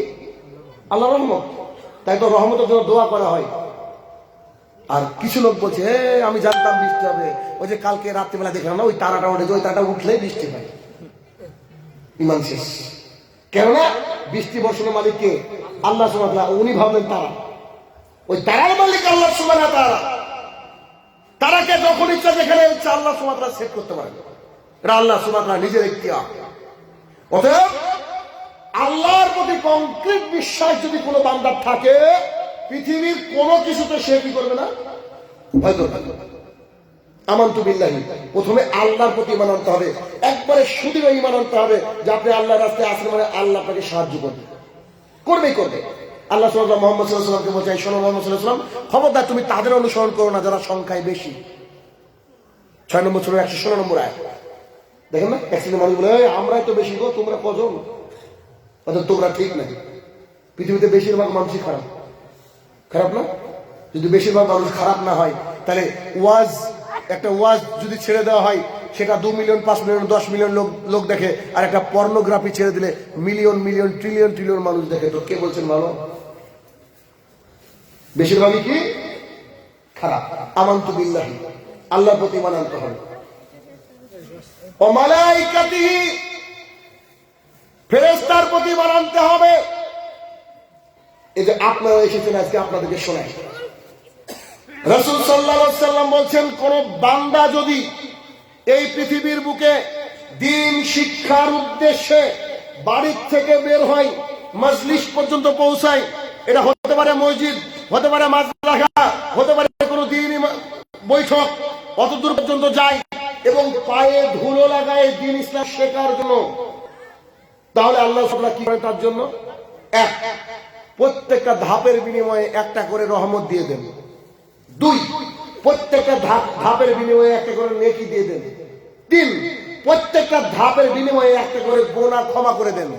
4, ফেরেশতাদেরকে আল্লাহ সুবহানাহু ওয়া তাআলা বলেন, ও ফেরেশতা মণ্ডলী, আমার এই যে দুনিয়ার বান্দারা যাচ্ছে দ্বীন শিখার জন্য, অতএব তাদের পায়ের তলে তুমি তোমার পরকে বিছিয়ে দাও। সুবহানাল্লাহি ওয়া বিহামদিহি। আপনারা যতজন এসেছেন সবাই ফেরেশতার ডানার উপরে ভর করে এসেছেন। আল্লাহ এত ভালোবাসেন, আল্লাহ এত ভালোবাসেন যারা দ্বীনকে শিখতে চায়। তাহলে ফেরেশতা কত আছে? রাসূল সাল্লাল্লাহু আলাইহি ওয়াসাল্লাম বলেন, কোথাও যখন দ্বীনি মজলিস হয় আর আল্লাহ সুবহানাহু ওয়া তাআলার প্রশংসা করা হয়, এখন প্রশংসা আমরা করছি, তখন আল্লাহ সুবহানাহু ওয়া তাআলা ফেরেশতাকে বলে, ও ফেরেশতা মণ্ডলী শোনো শোনো, আরে ওই যে বান্দারা বসে প্রশংসা করছে আমার প্রশংসা করছে, ওরা কি আমাকে দেখেছে? ফেরেশতা বলবে জি না। এত প্রশংসা যে ওরা আমার কোনো মানে করা যায়, তো ক্ষমা করে দেবে, দিলাম। আমরা সবাই ক্ষমা আল্লাহর কাছে পেয়ে গিয়েছি, হবে না? ওসব বিড়ি খেলে ক্ষমা হবে না, খৈনি খেলে ক্ষমা হবে না, ওটা পরে আসছে। তো এই ফেরেশতা, এত ফেরেশতা, এবং সেই সাথে সাথে কি বলে, কিছু ফেরেশতাকে বলে যাও তোমরা তাদের মাথার উপরে রহমতের চাদর ধরে রাখো। এই খালি চান্দুয়া এটা টাঙানো আছে না, এখন চাদর ধরে আছে ফেরেশতা, এখন আছে নগদ। আল্লাহ সুবহানাহু ওয়া তাআলা এক একজন ফেরেশতাকে এক এক ভাবে সৃষ্টি করেছিল। একজন ফেরেশতা যার নাম হচ্ছে ইসরাফিল আলাইহিস সালাম, তাকে সৃষ্টি করার পর একটা বাঁশি দিয়েছেন, বাঁশি, ফুৎকার। তাকে বাঁশিটা দিয়ে দেওয়া হয়েছে। হাদিসে এসেছে যে উনি এইভাবে দাঁড়িয়ে আছেন, এভাবে রেডি আছেন। কেন? আল্লাহ কখন বলেন আর বাঁশি দিবেন, কান আল্লাহর দিকে আছে, আর এভাবে বাঁশিটা ধরে আছে। এক ফুৎকারে পৃথিবীতে যা বেঁচে আছে সব মারা যাবে, আর এক ফুৎকারে সব উঠে কিয়ামতের মাঠে থেকে দৌড়াতে শুরু করবে। তাহলে তারা কিভাবে আনুগত্যশীল ভাবে? একজন ফেরেশতাকে আল্লাহ সুবহানাহু ওয়া তাআলা সৃষ্টি করে জান্নাতের গেটে দারোয়ান হিসেবে রেখে দিয়েছেন। দারোয়ান হিসেবে কবে সৃষ্টি করেছেন আল্লাহ? আল্লাহু আলাম। পৃথিবী সৃষ্টির শুরুর লগ্নে জান্নাত জাহান্নাম সৃষ্টি হয়ে গেছে, একটা দারোয়ান গেটের সামনে আছে। দারোয়ান দেখেন তো, দারোয়ান এভাবে দাঁড়িয়ে আছে চুপচাপ। প্রথম যখন টোকা পড়বে জান্নাতের গেটে, ফার্স্ট জান্নাতের গেটে গিয়ে টোকা পড়ছে, আমি আপনাকে মালাইকাতি ফেরেশতা বোঝাচ্ছি, দেখেন প্রথম টোকা পড়বে, তখন ভেতর থেকে বলে মান আনতা, who are you, who is knocking there, কে টক টক করলো? তো হলো আনা মুহাম্মদ রাসূলুল্লাহ সাল্লাল্লাহু আলাইহি ওয়াসাল্লাম, আমি আল্লাহর প্রেরিত বান্দা এবং রাসূল। তো দরজাটাকে খুলে দিবেন যে আল্লাহ সুবহানাহু ওয়া তাআলা আমাকে জান্নাত যেদিন সৃষ্টি হয় সেদিন আমাকে সৃষ্টি করে এখানে রেখে দিয়েছেন, আর আমি অধীর আগ্রহে বসে আছি যে আপনি কবে আসবেন, কবে গেট খুলবো। এই জন্য আমি ঘুমাই উনি, খাই উনি, একদম প্রস্তুত রয়েছে। এটা হচ্ছে মুহাম্মদ সাল্লাল্লাহু আলাইহি ওয়াসাল্লামের প্রতি ভালোবাসা আর দায়িত্ব। এভাবে বসে আছে ফেরেশতা মণ্ডলী। আল্লাহ সুবহানাহু ওয়া তাআলাকে বলছে পৃথিবীর বুকে মানুষ যে হজ করে আমাদের যে খুব ভালো লেগে গেল, তা আমাদের একটা ব্যবস্থা করে দেন না। তা আল্লাহ বলছে যাও তোমাদেরকে বানিয়ে দিলাম বাইতুল মামুর। আমাদের যে কাবা আছে ওই কাবা ঠিক উপরে চলে যাওয়া যায়, 7 আসমানের উপর আছে বাইতুল মামুর কাবা। তো বাইতুল মামুর আছে ওখানে। তো রাসূল সাল্লাল্লাহু আলাইহি ওয়াসাল্লাম বলছে যে ফেরেশতারা লাইন দিয়ে আছে হজ করার জন্য। আরে আপনি কোটিপতি মানুষ, আল্লাহ আপনাকে 100 বছর বাঁচিয়েছেন, ইচ্ছা করলে আপনি 100 বছর হজ করতে পারবেন, তাই না? প্রত্যেক বছর যেতে পারবেন। মুহাম্মদ সাল্লাল্লাহু আলাইহি ওয়াসাল্লাম ফেরেশতারা হজ করে কি করে? চক্কর লাগায় বাইতুল মামুরে, কাবাতে যেমন লাগায় বাইতুল মামুরে চক্কর লাগিয়ে ওরা আবার পেছনে গিয়ে দাঁড়ায়। ফেরেশতা আছে ওই পেছনে, মানে এদের হলে ওরা আবার পাবে। মুহাম্মদ সাল্লাল্লাহু আলাইহি ওয়াসাল্লাম বলছে যে এই যে ফেরেশতা করলো, এ আবার ঘুরে যখন কাবা পাবে তার আগে কিয়ামত হয়ে যাবে। বুঝতে পারছেন বাক্যটা? তাহলে কত ট্রিলিয়ন ট্রিলিয়ন ট্রিলিয়ন ফেরেশতা আল্লাহ সুবহানাহু ওয়া তাআলা আমাদের জন্য সৃষ্টি করে দিয়েছেন। রাসূল সাল্লাল্লাহু আলাইহি ওয়াসাল্লাম বলছে কোন বান্দা যদি রাত্রিবেলায় অজু করে ঘুমাতে যায়, আল্লাহ সুবহানাহু ওয়া তাআলা একটা ফেরেশতাকে গার্ড দিয়ে দেয়, দিয়ে বলে যে যখনই নড়বে তখনই নেকি লিখো। সুবহানাল্লাহ, নড়লেই নেকি, যতবার আপনি নড়ছেন ততবার নেকি। গার্ড চারিদিকে, আপনি সবসময় নিজের কাছে 2-3 4টা আছেই। সবসময় প্রত্যেকদিন সকালবেলায় 2জন করে ফেরেশতা বেরিয়ে যায় আপনার রুজি কোথায় আছেন কোথায় আছেন আপনাকে খোঁজার জন্য। মালাইকাতিহি, ফেরেশতার প্রতি ঈমান আনতে হবে যে ফেরেশতা প্রেজেন্স রয়েছে কিন্তু আমরা তাদেরকে দেখতে পাচ্ছি না। এই জন্য মুহাম্মদ সাল্লাল্লাহু আলাইহি ওয়াসাল্লাম বলেছে বাড়ি যদি খালিও হয়, ঢোকার আগে কেউ না থাকলে তাকে কি বলতে হবে? আসসালামু আলাইকুম। এই কথা বলে ঢুকতে হবে, মসজিদে সালাম দিয়ে ঢুকতে হবে, কারণ ওখানে ফেরেশতারা অবশ্যই আছে। প্রথমে আল্লাহ রাসূল সাল্লাল্লাহু আলাইহি ওয়াসাল্লাম বললেন আর ঈমান হচ্ছে আল্লাহর প্রতি ঈমান আনতে হবে, ওয়া মালাইকাতিহি, ফেরেশতার প্রতি মানতে হবে, ও কুতুবিহি, কিতাবের প্রতি ঈমান আনতে হবে। এই কিতাবের প্রতি আমাদের ঈমান আছে না নাই? বলেন, এই সেই কিতাব, এটা যে কোরআনুল কারীম, তাই না? আচ্ছা, এই কোরআনুল কারীমের মধ্যে কি কোনো ভুল আছে? কোরআনুল কারীমের মধ্যে কোনো ভুল আছে? নাই। তো আল্লাহ সুবহানাহু ওয়া তাআলা লিখেই, আল্লাহ সুবহানাহু ওয়া তাআলা নাযিল করে বলে দিয়েছেন আলিফ লাম মিম যালিকাল কিতাবু লা রাইবা ফিহি হুদাল লিল মুত্তাকিন, this is the book, there is no doubt at all. এই সেই কিতাব যার মধ্যে কোনো বলেন সন্দেহ নেই। আচ্ছা, যে কিতাবের মধ্যে কোনো সন্দেহ নেই সেই কিতাব কি মেনে নেওয়া যায় না? তাহলে এই কিতাব থেকে যে কথাগুলো বলবো আজকে সবাই মেনে নেবেন? সবাই এক বাক্যে বলেন ইনশাআল্লাহ। না হয়নি আবার জোরে। কারণ যেহেতু কিতাবের মধ্যে ভুল নাই, আমি বললাম আমি একটা ওষুধ দেবো আপনাকে, যা খেলে আপনার স্বাস্থ্য ভালো হবে, কিন্তু ক্ষতি গ্যারান্টি নাই। খাবেন না আপনি? কোনো অসুবিধা না, তুমি গ্যারান্টি দিচ্ছি তো, আর যদি কিছু হয়ে যায় আমি দায়ী। তো আল্লাহ সুবহানাহু ওয়া তাআলা গ্যারান্টি দিলেন there is no doubt at all. এই বইটার মধ্যে, এই কিতাবটার মধ্যে কোনো ভুল নেই। তাহলে যা আছে তাই মেনে নিতে হবে। প্রতিজ্ঞা করলেন কিন্তু আমার সাথে সব তাই না? তাহলে দু একটা কথা বলি, অত কথা বললে শোনাতে হয়ে যাবে। এই কিতাবের মধ্যে কোনো ভুল নাই, আবারও মনে করে দিলাম কথাটা। কুতুবিহি, কিতাবের প্রতি ঈমান আনতে হবে। আচ্ছা, কিতাবের প্রতি যদি ঈমান আমরা না আনি তাহলে ঘটনা কি ঘটবে? একটা হাদিস বলে কিতাবের দিকে আসছে। আবু হুরায়রা রাদিয়াল্লাহু তাআলা আনহু বলেন, রাসূল সাল্লাল্লাহু আলাইহি সাল্লাম বলেছেন, বান্দাকে যখন কবরস্থ করা হবে, তাকে কবরস্থ করে লোকজন যখন রিটার্ন চলে আসবে, দুজন ফেরেশতা তার কাছে যাবে। একজনের নাম হচ্ছে নাকির, অপরজনের নাম হচ্ছে মুনকার। তারা দেখতে ভয়ঙ্কর, তাদের চোখগুলো হচ্ছে নীল। বান্দাকে গিয়ে কিছু প্রশ্ন করবে, উঠে বসাবে, কিভাবে বসাবে আল্লাহু আলম। তাদেরকে কিছু প্রশ্ন করা হবে। তো এই যখন প্রশ্ন করা হবে, এই প্রশ্নটা কন্টিনিউয়াসলি 3টি কোশ্চিন করা হবে। এবার কম্পিউটারে যেমন করে কোশ্চিন করা হয়, তাকে বলা হবে মান রব্বুকা, তোমার রবকে, তোমাকে কে সৃষ্টি করেছে। ওই ব্যক্তি যদি ইমানদার হয়, পৃথিবীতে 5 ওয়াক্ত সালাত আদায়কারী হয়, জর্দা গুলখনি না খেয়ে থাকে, ও সেদিন বলবে রব্বি আল্লাহ, আমার রবকে আল্লাহ সুবহানাহু ওয়া তাআলা। তারপরে তাকে বলা হবে ও আমার দীনুকা, তোমার ধর্ম কি। ও যদি পৃথিবীতে সিপিএম কংগ্রেস না করে থাকে, তো সেখানে গিয়ে বলবে দ্বীনুল ইসলাম।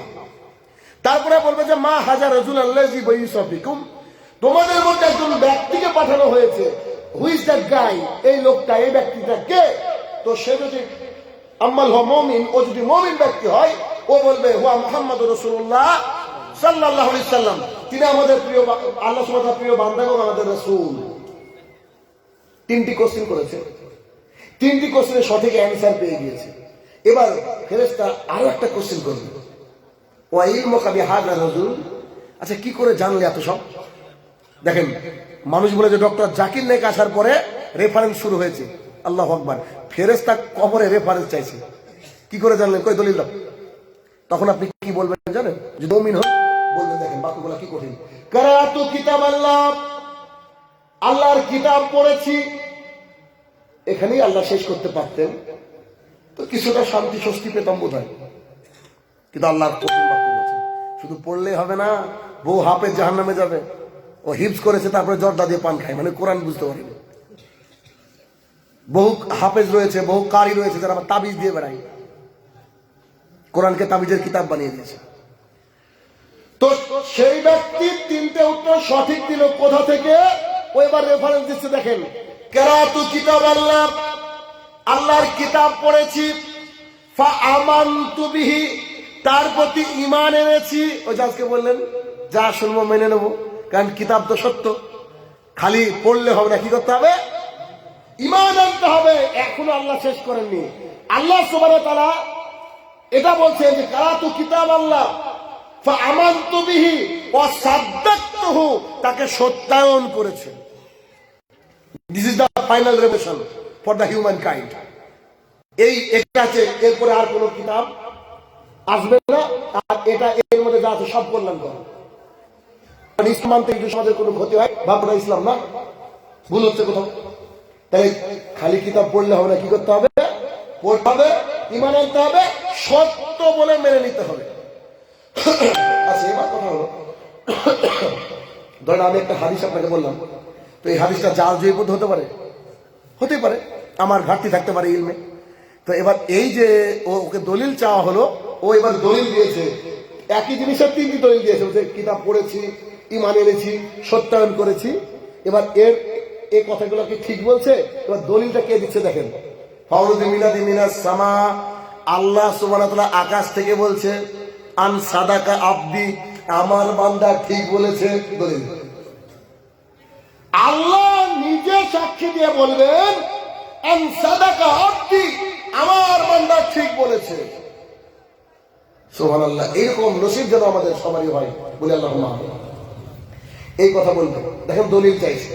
এবার একই হাদিসের অপর পৃষ্ঠায় কি আছে, ও ব্যক্তি মুমিন নয়, জর্দাখোর, পরে সম্পদ মেরে খায়, খেয়াল খুশি মতো নামাজ পড়ে, শুকুর আলী, রহমান আলী, এইরকম যখন তারা কবরে চলে যাবে, এই অবস্থা তাদেরকে প্রশ্ন করা হবে যে তোমার নবী কে ছিল, তোমার রবকে, তুমি কোন ইসলাম, মানে দিন ইসলামের দিনের উপরে ছিলা। তখন প্রফেসর, প্রিন্সিপাল, কত বড় ডক্টরের ডিগ্রিধারী লোক ছিলেন, কি বলবে জানেন? হা হা লা আদ্রি, হাই হাই আফসোস, আমি যে এর উত্তর দিতে পারছি না। পৃথিবীতে কত কিনা জানতো, এত বড় একটা অঙ্ক 2 মিনিটে সলভ, কিভাবে মনে করে ইংরেজিতে কথা বলে যেত, কিন্তু সেদিন বলবে হা হা লা আদ্রি, হাই হাই আফসোস, আমি উত্তর দিতে পারছি না। তখন ও কি কিতাব পড়েনি, ও কি জলসা শোনেনি? আল্লাহ সুবহানাহু ওয়া তাআলা আকাশ থেকে বলবে আন কাযাবা, ও মিথ্যা কথা বলছে। আমি এই হাদিসটা পড়তে গিয়ে এই জায়গায় আটকে যাই যে আল্লাহ একটু আগে তার বান্দাকে কি বলছেন, আমার বান্দা সত্য বলেছে, আর এখন আল্লাহ বলছে ও মিথ্যা কথা বলছে, বান্দা বলেন আল্লাহ। দেখেন না, 5টা সন্তান হলে একটা ছেলে যদি একটু বদমেশ হয়, মদ মাতাল হয়, তো বাপ বলে না ও আমার সন্তানই না, জন্মই দিয়েছে, বলেন রাগে। আল্লাহ বলছেন আন কাযাবা, ও মিথ্যা কথা বলছে। সঙ্গে সঙ্গে একটা ফেরেশতা এসে বলবে ওলা দাঁড়াইতা ওলা কাদাইতা, পড়োনি শোনোনি, এমন ভাবে মারা হবে তাকে, গোটা পৃথিবীর সবাই শুনতে পাবে, ইল্লা সাকালাইন, মানুষ পাবে না আর জিন পাবে না। তাহলে এই কিতাবকে খালি পড়লে হবে না, সত্যায়ন করতে হবে, ঈমান আনতে হবে। এবার আসেন ওয়া কুতুবিহি, কিতাবের প্রতি ঈমান আনতে হবে। 31 নম্বর সূরা 6 নম্বর আয়াত আল্লাহ সুবহানাহু ওয়া তাআলা বলছেন লাহওয়াল হাদিস, আজে বাজে কথাবার্তা, গান, এগুলো হচ্ছে হারাম। তাহলে আপনার এলাকায় বলেন টিভি নাই? টিভি আছে? টিভিতে চলে জলনপুর, এই সবগুলো চলে না? TV serial? আচ্ছা, এখন তো হাতে হাতে টিভি। তো এই যে জলনপুর, বোঝেনা সে বোঝেনা, চলে না? যদি ওইগুলা চলে, একটু আগে আমার সাথে প্রতিজ্ঞা করলেন যে এর মধ্যে কোনো ভুল নাই। এখন বাড়িতে যদি টিভিতে ওইগুলা চলে, কেবল লাইন থাকে, তাহলে এই কিতাবকে আপনি তোয়াক্কা করলেন না। এবার কবরটা আপনার বাপের জায়গা, আপনি বুঝবেন। ওটা আমি ভয় করি, বুঝতে পারলি কি বললাম? 31 নম্বর সূরা 6 নম্বর আয়াতে বলা আছে গান হারাম, টিভি সিরিয়াল হারাম, আজে বাজে কথাবার্তা হারাম, এগুলো দেখা যাবে না, দেখা যাবে না, দেখা যাবে না। এরপরে আপনি যদি বাড়িতে টিভি না ভাঙেন অথবা কেবল লাইন না কাটেন, ভাবতে আপনি কাপুরুষ, আপনি মুসলমানই না, আপনার মানে ইমানই নেই। কেন? আপনি এখনই বলছেন এর মধ্যে যা আছে সব সত্য, আবার বাড়ি থেকে যারা চলুক রে, উল্টো হয়ে গেল ব্যাপারটা। কোরআন কি আপনি তোয়াক্কা করলেন? তাহলে ভেঙে ফেলতে হবে। এখন আপনি ভাবছেন যে না শাহিনুর ভাই, আমার বাড়িতে পিস টিভি চলে, যদি খালি পিস টিভির কানেকশন নেওয়া থাকে তো আলহামদুলিল্লাহ, আর যদি সব কানেকশনের মধ্যে পিস টিভি থাকে, তা আপনি বেরিয়ে গেলে পিস টিভি শুরু হয়ে যাবে। ওরা আপনার স্ত্রী ভালো, আপনার স্ত্রীকে গিয়ে জিজ্ঞাসা করেন, বলে তো হাফসাকে, তো বলবো যে ওই পাড়ার অমুকের মেয়ে হাফসা, মোহাম্মদ সাল্লাল্লাহু আলাইহি ওয়াসাল্লামের স্ত্রী, ও জানেন না, বলে ওই পাড়া অমুকের মেয়ে। ওকে জিজ্ঞাসা করেন যে কখন কোন টিভি সিরিয়াল হয়, তো ডক্টর জাকির নাইকও ফেল 7টা থেকে শুরু করে 10টা পর্যন্ত একবারে রেফারেন্স দিয়ে বলে দেবে যে কখন কটা, কখন কটা, কোন সিরিয়ালে কে মরে গেল, কে যোগ হলো, কার কতটা স্বামী, সব বলে দেবে। এই কিতাবের প্রতি ঈমান আনতে হবে। আল্লাহ সুবহানাহু ওয়া তাআলা কোরআনুল কারীমের সূরা বাকারার শেষের দিকে বললেন ইয়া আইয়ুহাল্লাযীনা আমানু, হে ঈমানদারগণ, ওয়াদারু মা বাকিয়া মিনার রিবা, বন্ধন থেকে দূরে থাকো, গ্রুপ লোন থেকে দূরে থাকো, ইন কুনতুম মুমিনিন, তুমি যদি মুমিন হও, ভালো মায়ের সন্তান হও, তুমি যদি মুমিন হও তাহলে কি করো, রিবা থেকে, সুদ থেকে দূরে থাকো। ফাইল্লাম তাফআলু, কিন্তু তুমি যদি না মানো এটা, ফাযানু বিহারবি মিনাল্লাহি ওয়া রাসূলিহি, তাহলে আল্লাহ এবং আল্লাহ রাসূলের তরফ থেকে যুদ্ধের এলান হয়ে গেল, ঘোষণা হয়ে গেল। So you have to ready to fight with Allah সুবহানাহু ওয়া তাআলা মুহাম্মদ সাল্লাল্লাহু আলাইহি ওয়াসাল্লাম। তার মানে এর পরেও যদি আপনার বাড়িতে বন্ধন থাকে, তার মানে আপনি আল্লাহকে বলতে চাইছেন যে আমি রেডি, তুমি আসো, তোমার সাথে আমি মারামারি করবো। আল্লাহ এবং আল্লাহ রাসূলের সাথে যুদ্ধ করে জেতার ক্ষমতা পৃথিবীতে কারো আছে? কত বলাই তো অন্যায় মনে হচ্ছে। তাহলে বন্ধন থাকলে এটা হয়। আর বন্ধনের বিষয়ে বহু হাদিস আমি বলে গিয়েছি, বহু জায়গায় শুনেছেন, তারপরে বলি, মুহাম্মদ সাল্লাল্লাহু আলাইহি ওয়াসাল্লাম বলেছেন 1 টাকা সুদ খেলে 70টা পাপ হয়। সবচেয়ে নিচের পাপ হচ্ছে নিজের মায়ের সঙ্গে জেনা করা।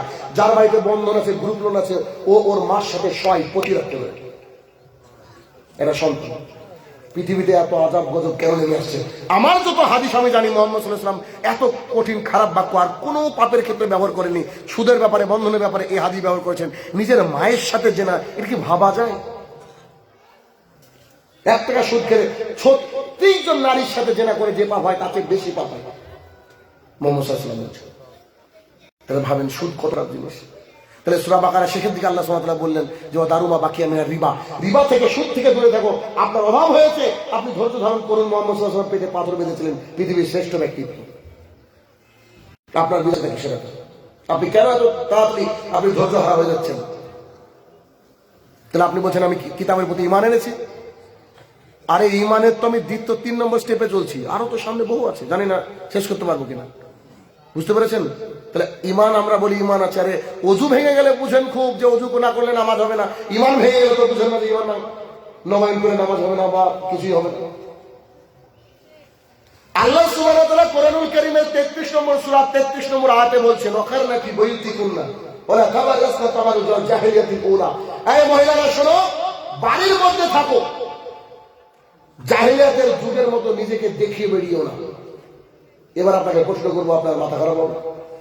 বলেন এই বাবুরবোনা, কেন বাবুরবোনা একটা গ্রাম, অনেক বড় গ্রাম বোধ হয়, অনেক বড় গ্রাম তো নাকি? তো এই বাবুরবোনা গ্রাম, এই গ্রামে মা বোন অনেক আছে, মহিলারা অনেক আছে। বুরখার পার্সেন্টেজ কত, মানে কত পার্সেন্ট মহিলা বুরখা পরে? 100-তে 1% না বুরখা পরে। তার মানে আপনারা সবাই জেনাই করছেন, হিসাব তাই হলো। পর্দা করা কি ফরজ, ওয়াজিব, সুন্নাহ নাকি মাকরুহ? ফরজ। ফরজ বিধান কেউ যদি পালন না করে সে মুসলমান থাকতে পারে? বলেন। আচ্ছা, ফরজ বিধান কেউ যদি পালন না করে মুসলমান থাকবে? তাহলে বহু আমার সামনে অমুসলমান বসে আছেন, তার মানে কারণ এইসব মেয়েগুলাকে তো আমি জলঙ্গি থেকে আনি, আর অত গাড়ি তোমার আসবেও না, তো বহুত দূরের রাস্তা।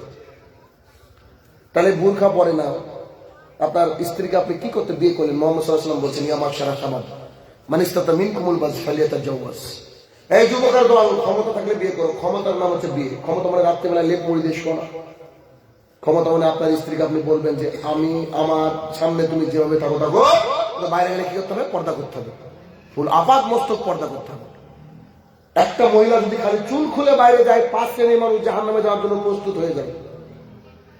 আর আপনার বউ বিটুর তো সব ভুলে গেছে। তাহলে বুঝেন, আপনি বলছেন এই কিতাব আমি এনেছেন। আমি 33 নম্বর সূরা 33 নম্বর আয়াত, একটা আয়াত বললাম, অসংখ্য আয়াত আছে। ওই একই সূরার 59 নম্বর আয়াত আল্লাহ সুবহানাহু ওয়া তাআলা বলছেন যে মহিলাদেরকে কোনো কিছু চাইতে গেলে বাইরে থেকে চাও, ভিতরে যাওয়া যাবে না। একই সূরার সম্ভবত 53 নম্বর আয়াতে আল্লাহ সুবহানাহু ওয়া তাআলা বলছেন যে হে মুহাম্মদ সাল্লাল্লাহু আলাইহি ওয়াসাল্লাম, তুমি তোমার স্ত্রীদেরকে, মুমিন পুরুষদের স্ত্রীদেরকে বলো যে তারা যখন বাইরে যাবে তারা যেন বুকের উপর দিয়ে, দেহের উপর দিয়ে ওড়না, বোরকা, জিলবাব, হিজাব টেনে নেয়, যাতে করে মানুষ দেখলে বুঝতে পারে। আমি এই কোরআনের আয়াতটা বুঝতে পারছিলাম না কি ব্যাপার। আচ্ছা, আমি যদি বোরকা পরে আসতাম চিনতে পারতাম আমাকে? তো মুহাম্মদ সাল্লাল্লাহু আলাইহি ওয়াসাল্লামকে আল্লাহ সাল্লাল্লাহু এই কথা বললেন কেন যে তুমি তোমার মা বোনদেরকে, স্ত্রীদেরকে বোরকা পরাও যাতে করে মানুষ চিনতে পারে? ভাবলাম আমি, তো ভাবতে ভাবতে আমি এটুকু বুঝতে পারলাম যে এই একটা মহিলা যদি পিঠ পেট বের করে যায়, তা একটা মৌলবি সাহেব চট করে চোখ পড়ে গেছে, নাউজুবিল্লাহ, কার কার বগো, কোন কাপুরুষের সন্তান, কোন কাপুরুষের সন্তান, আর কোন কাপুরুষের স্ত্রী, আর কোন কাপুরুষের মা বলে মৌলবি সাহেব মনে মনে গালি দিচ্ছেন। আর ওই রাস্তা দিয়ে একটা মেয়ে বোরকা পরে যাচ্ছে, যে এই তো দেখেছো সম্ভ্রান্ত ঘরের মেয়ে যাচ্ছে, এটাই বোধহয় পরিচিতি মনে হয়, এটা আমার মনে হয়েছে। তাহলে মা বোনদের যতক্ষণ আপনি ঢাক পারবেন তখন জালসা দিয়েও লাভ নাই, টাকা দিয়েও লাভ নেই, টাকা লাভ নেই না, কিছু এম ফালতু ঘুরে নেই না। আপনি আপনার পরিবারকে ঠিক করতে পারেন। আল্লাহ সুবহানাহু ওয়া তাআলা বলেন ইয়া আইয়ুহাল্লাযীনা আমানু, হে ঈমানদারগণ, কু আনফুসাকুম, তুমি নিজেকে বাঁচাও, আহলিকুম নারা, তোমার পরিবারকে বাঁচাও ওই জাহান্নামের আগুন থেকে, যে জাহান্নামের আগুন জ্বলবে মানুষ দিয়ে আর পাথর দিয়ে। আশ্চর্যজনক বাক্য আল্লাহ সুবহানাহু ওয়া তাআলা শোনালেন, বলছে মানুষ আর পাথর দিয়ে নাকি আগুন জ্বালাবে। আরে মানুষ জ্বালাতে গেলে তো ডিজেল পেট্রোল লাগে, পাথরকে তো পৃথিবীতে কোনোদিন জ্বলতে দেখিনি। আল্লাহ কি ভয়ঙ্কর কথা বললেন, বলছে মানুষ দিয়ে আমি আগুন জ্বালাবো, পাথর দিয়ে আগুন জ্বালাবো, মানে এই আগুন হবে খুব ভয়ঙ্কর, যে আগুন আমরা দেখিনি, যে আগুন আমরা দেখিনি। মেয়েদের ব্যাপারে মুহাম্মদ সাল্লাল্লাহু আলাইহি ওয়াসাল্লাম বলেছেন যে মাত্র 4টি কাজ যদি তারা করে জান্নাতের যে কোনো গেট দিয়ে ঢুকবে, 8খানা গেটের যে কোনো গেট দিয়ে। পুরুষের ব্যাপারে হাদিস আমার মুখস্থ নাই, জানা নাই, যে যে কোনো গেট দিয়ে ঢুকতে পারে। কিন্তু কি সম্মান আল্লাহ সুবহানাহু ওয়া তাআলা মহিলাদেরকে দিলেন যে মাত্র 4টি কাজ যদি সে করে জান্নাতের যে কোনো গেট দিয়ে ঢুকবে। আর ওই সব মেয়েরা খালি এক নম্বরে বললেন সে দৈনিক 5 ওয়াক্ত সালাত আদায় করবে, না পারলে 17 রাকাত মিনিমাম। 2 নম্বর, রমজান মাসে সিয়াম পালন করবে, যে কোটা মাসিকের কারণে ভেঙে যাবে আগামী রমজানের আগে আগে তুলে নিতে হবে। 3 নম্বরে বললেন স্বামীর আনুগত্য করতে হবে। 4 নম্বরে বললেন যে নিজের লজ্জাস্থানে হেফাজত করতে হবে। এই 4টি কাজ, এমন একটা এক্সট্রা বোঝা চাপানো হয়নি। এই 4টি কাজ যদি একটা মহিলা করে জান্নাতের যে কোনো গেট দিয়ে ঢুকতে পারে। আর সেই স্ত্রীকে আপনি পঞ্চায়েতের ষাঁড়ের মতো ছেড়ে দিয়েছেন। থাকে না কিছু বাজারে ষাঁড়গুলা ঘুরে, এদিকে ঘুরে না, আমাদের ওদিকে বাজারে সব ফলমূল খেয়ে ছাপ করে দেয়, ভগবানের নামে নাকি ছেড়ে দিয়েছে। তো যেখানে যায় কি করে, যেখানে তো আপনার স্ত্রী যেখানে গেছে এ কি পঞ্চায়েতের ষাঁড় নাকি? একবার ও দেখে, আরেকবার ও দেখে, ওকে রাত্রিবেলা গা ধুয়ে নিয়ে যান, বোঝনার সাথে জেনা করুন। জেনা মানে আবু হুরায়রা রাদিয়াল্লাহু তাআলা বলেন রাসূল সাল্লাল্লাহু আলাইহি ওয়াসাল্লাম বলেছেন, চোখ দিয়ে তাকালে চোখের জেনা হয়, অন্তর দিয়ে কল্পনা করলে অন্তরের জেনা হয়, আর হাত দিয়ে আপনার স্পর্শ করলে জেনা হয়, পা দিয়ে ওইদিকে ধাবিত হলে জেনা হয়। আরে ভাই, জেনা আর জেনা, আপনার স্ত্রী আসে কি করে? এত টাকা দিয়ে শাড়ি কিনে দিতে পারেন, কেন বোরকা কিনে দিতে পারেন না? বেহায়া কাপুরুষ আপনি। আপনাকে আল্লাহ রাসূল বিয়ে করতে নিষেধ করেছিলেন, আপনি বিয়ে করেছেন। আপনি ভাবছেন আমি পুরুষ, আমার সন্তান হয়েছে। আরে সন্তান একটা পাগলার একটা পাগলিকে একটা ঘরের মধ্যে 3 মাস বন্দি রাখলে ওর 9 মাস পর ডেলিভারি দিবে বাচ্চা। আপনার স্ত্রী খালি ঘরে কি করে? মুহাম্মদ সাল্লাল্লাহু আলাইহি ওয়াসাল্লাম বলছে আমি বসে আছি, তো জিবরাইল আলাইহিস সালাম এসে বলছে, এই মুহাম্মদ সাল্লাল্লাহু আলাইহি ওয়াসাল্লাম শুনেন, জি বলেন। ওই যে দেখেন আপনার স্ত্রী আসছে খাদিজা রাদিয়াল্লাহু আনহা, বলে জি আসুক। তো যে ওর হাতে দেখেন ওই আছে, খাবার আছে আর কিছু পানিও আছে। তো আপনার কাছে আসছে, আপনি ওকে একটা সুসংবাদ দিয়ে। তো কি সুসংবাদ? তো ওকে আপনার স্ত্রীকে বলেন যে ওর জন্য আল্লাহ একটা জান্নাতে ঘর নির্মাণ করেছে। সুবহানাল্লাহ, ওর জন্য আল্লাহ একটা ঘর নির্মাণ করেছে যেখানে থাকবে না হই হুল্লোড়, যেখানে থাকবে না কোনো দুঃখ কষ্ট ক্লেশ। এটা খাদিজা রাদিয়াল্লাহু আনহা ব্যাপার। আল্লাহ সুবহানাহু ওয়া তাআলা পাঠিয়েছেন জিবরাইলকে, বলে যাও তুমি বলে দাও আমাদের স্ত্রীরা কি। একজন আমেরিকার একজন মডেল, তিনি ইসলাম ধর্মকে কটূক্তি করার জন্য ইসলাম নিয়ে পড়াশোনা করতে শুরু করেছেন। সূরা তাহার মধ্যে গিয়েছেন, দেখছেন ওখানে বিগ ব্যাং থিওরি পেয়ে গিয়েছেন। তো উনি ইসলাম গ্রহণ করেছেন উল্টে। ইসলাম গ্রহণ করার পরে উনি বলছেন যে those who are wearing skirt they always invited the people, come to my shop, 24 hours open, whatever you need you can take it from there, there is no cost price you have to pay. ওই মহিলা বলছে যারা ছোট ছোট পোশাক পরে, tight fit পোশাক পরে, তারা নিজে থেকে যেন সাইনবোর্ড লাগিয়ে রেখেছে বুকের উপরে, দেহের উপরে, যে আসো আমার দোকান 24 ঘন্টা খোলা, যার যা ইচ্ছা নিয়ে যাও, কোনো সমস্যা নেই, টাকাও লাগবে না, পয়সাও লাগবে না। মহিলা ইসলাম মহিলা, ও নিজে ভাবছে যে আমার ইসলামকে বদনাম করবো। সে মহিলা শরীরের মূল্য বুঝতে পারলো। রাসূল সাল্লাল্লাহু আলাইহি ওয়াসাল্লাম বলছে গোটা পৃথিবীটা সম্পদ। আচ্ছা, বাবুর বোনা জেনে বসে আছে, এই জমি বেচলে কত টাকা হবে বলেন? ধরেন যদি কালিয়াত বিক্রি করেন, হিসাবই নাই, ক্যালকুলেটর ফেল। গোটা পৃথিবীকে বিক্রি করে দিলে একটা স্ত্রীর দাম হবে না। মুহাম্মদ সাল্লাল্লাহু আলাইহি ওয়াসাল্লাম বলছেন আল মারাতুস সালিহা, নেককার বিবি গোটা পৃথিবীর মধ্যে সবচেয়ে অন্যতম সম্পদ। একটা যদি হীরা না খালি সোনার আংটি দেওয়া হয়, আপনি উঠানে ফেলে রাখবেন। যদি ফেলে রাখেন তাহলে আলী হাসানের কাছে যেতে হবে, বড় উপর মাথার ডাক্তার এখানে কি আছে, হাসান আলী, ওর কাছে যেতে হবে। কেন? সোনার আংটি কেউ বাইরে ফেলে রাখে? এ কথা বলবে আপনার বুজুর্গানের দিন বুজুর্গ ব্যক্তিরা গিয়ে। কিন্তু ওই সোনা না, হীরা না, তার খনি না, তার চেয়ে বেশি মূল্যবান আপনার স্ত্রী, আপনার মেয়ে। আপনার মেয়েটা, আপনার স্ত্রীটা, বিশ্বাস করুন, এত খাওয়াচ্ছেন, এত পড়াচ্ছেন, একদিন কি করবে জানেন? কিয়ামতের মাঠে যখন তাকে জাহান্নামে ফেলে দেওয়া হবে। কারণ অধিকাংশ নারী জাহান্নামে, 4টে কাজ তারা মেনে চলতে পারে না। যখন জাহান্নামে ওদের তাদেরকে তাড়িয়ে নিয়ে যাওয়া হবে, তখন বলবো আল্লাহ আমার একটা প্রশ্ন আছে। তো কি? আমার আব্বা, আমার ভাই, আমার স্বামীকে হাজির করা হবে। করার পর ওরা যে বলো, তো আমি একদিন টিউশনিতে গিয়েছিলাম না, আমার ভাই মেরেছিল আমাকে, খাবার একদিন লবণ হয়ে গিয়েছিল, আমার স্বামী আমাকে বকেছিল, আর আব্বা তো বলেছিল তোকে আইসিএস পাস করতে হবে, অমুক পাস করতে হবে, তাই করতে পারেনি, তাই মাঝে মাঝে বহু মারতো, কিন্তু কোনোদিন আমাকে বলেনি যে পর্দা করো। ফেরেশতারা বলবে কি বলতে চাইছো? কি বলতে চাইবো? আমি জাহান্নামে গেলে ওরাও যাক, সাথে সাথে মেয়ের সাথে সাথে জাহান্নামে যাবেন। অথচ মুহাম্মদ সাল্লাল্লাহু আলাইহি ওয়াসাল্লাম বলছেন, রাসূল সাল্লাল্লাহু আলাইহি ওয়াসাল্লাম বলেছেন যার 3টি কন্যা সন্তান আছে, ভালো করে শুনবেন, যার 3টি কন্যা সন্তান রয়েছে এবং এই 3টি কন্যা হয়েছে তাই আল্লাহর উপরে নারাজ না হয়ে সে খুশি, এবং তার সাবালিকা হওয়া পর্যন্ত সে যে মানের খেলো তার সন্তানদেরকে মেয়েগুলোকে ওই মানের খাওয়ালো, আর একটা দাড়িওয়ালা ছেলে দেখে বিয়ে দিল। দাড়িওয়ালা তো হাদিসে আসেনি, ইমানদার একটা ভালো সৎপাত্র। এখনকার যুগে সৎপাত্র মানে কি, যে সবচেয়ে বেশি বিড়ি ব্যবসা করে, যার মধ্যে সুদের কারবার আছে, এটা হচ্ছে সৎপাত্র, মানে টাকা টাকা, বাদ বাকি ইমানটাও দেখে না। তো সৎ পাত্রের হাতে তুলে দিল। মোহাম্মদ সাল্লাল্লাহু আলাইহি ওয়াসাল্লাম বাক্যটা কি বলছে দেখেন, বলছে আমি আর ওর বাপ জান্নাতে এভাবে থাকবো। কিভাবে দেখেন, এভাবে থাকবো, আমি আর তার বাপ জান্নাতে এভাবে থাকবো। মোহাম্মদ সাল্লাল্লাহু আলাইহি ওয়াসাল্লাম বলছে তার 3টি মেয়ে। সাহাবী বলছে যার 2টো, বলছে সে আর আমি এভাবে থাকবো। সাহাবীকে আর জিজ্ঞাসা করলাম না, একটা হলেও না, তাই বলতো। এত মূল্যবান সম্পদ আমাদের মা বোনের, এত মূল্যবান সম্পদ, আর এই মা বোনদেরকে আপনি এভাবে রাস্তায় ছেড়ে দিয়েছেন। আবার ইয়াং মেয়েগুলা সেজে খুঁজে এসেছে, আসেনি কি গো, আসেনি? কেউ দেখেনি, সব ফেরেশতা। ওই কথা না বললে হয়, আপনাকে অপমান করার জন্য বলছি যে ওই আপনাদের হয়তো আজকে জালসা, কালকে জালসা, কটা গরু জমা হয়েছে? 10টা। ঠিক আছে, কালকে পরশুদিন যে জালসা ছিলাম বলছে 60টা, না তার আগের দিনে জালসা বলছে 50-60টা করে গরু জমা হয়। ভাই ওই গরুগুলা যদি মাদ্রা খায় মসজিদে দেওয়া হয়, আপনি জাল খাই দরকার, তাই না?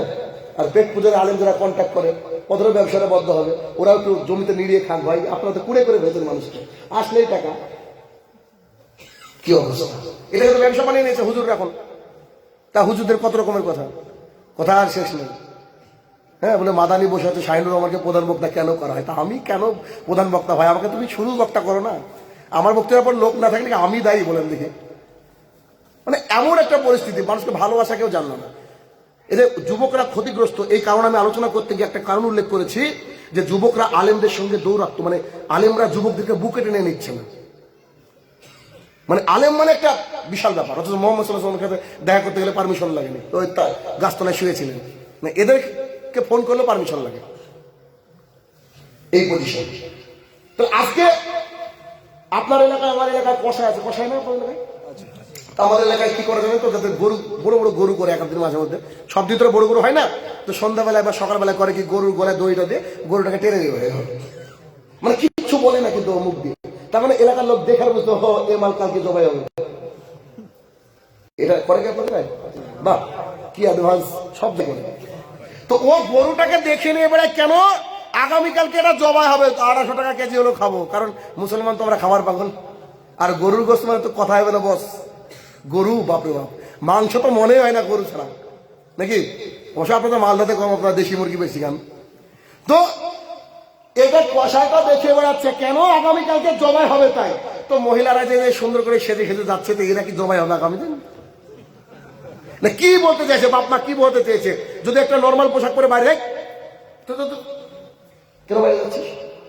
একটু ভালো পোশাক পরে যা, ফিটফাট হয়ে যা, চুলটাকে একটু আসছে, বলে কি বলে না, বলে না? শুনুন, আব্দুল্লাহ ইবনে মাসউদ রাদিয়াল্লাহু তাআলা আনহু বলেন, রাসূল সাল্লাল্লাহু আলাইহি ওয়াসাল্লাম বলেছেন, মহিলারা হচ্ছে শয়তানের রূপ ধারণ করতে পারে। অতএব সে যখন বাইরে যাওয়ার জন্য প্রস্তুতি নেয়, শয়তান তাকে বলে, আরে সি সি সি, এমন করে যাচ্ছ, একটু চুলটাকে শ্যাম্পু করো, একটু লিপস্টিকটা লাগিয়ে নাও, একটু আইব্রো গুলাকে প্লাক করো, একটু ভালো করে টাইট ফিট পোশাক পরো, তারপরে যাও। এটা শয়তান বলে, এটা হাদিস। তাহলে আপনার মেয়ে যখন বাইরে আসে, দেখবেন নর্মাল বাড়িতে থাকবে, বাইরে গেলে ও একটু সাজে, সাজার পর আবার কি ওড়নাকে দেখবেন 70 বার ঠিক করে, এরকম। আর এত টাইট ফিট পোশাক পরে, 1 কিলোটা দুধ কেজি তোকে দেখা যায়, পোশাকের মাপ টেলার নিয়ে নেবে, যে আপনাকে বাড়িতে দেন, মাপ নিয়ে নিয়েছি, ওর ফিতে লাগবে না, চোখে মাপ নেবে।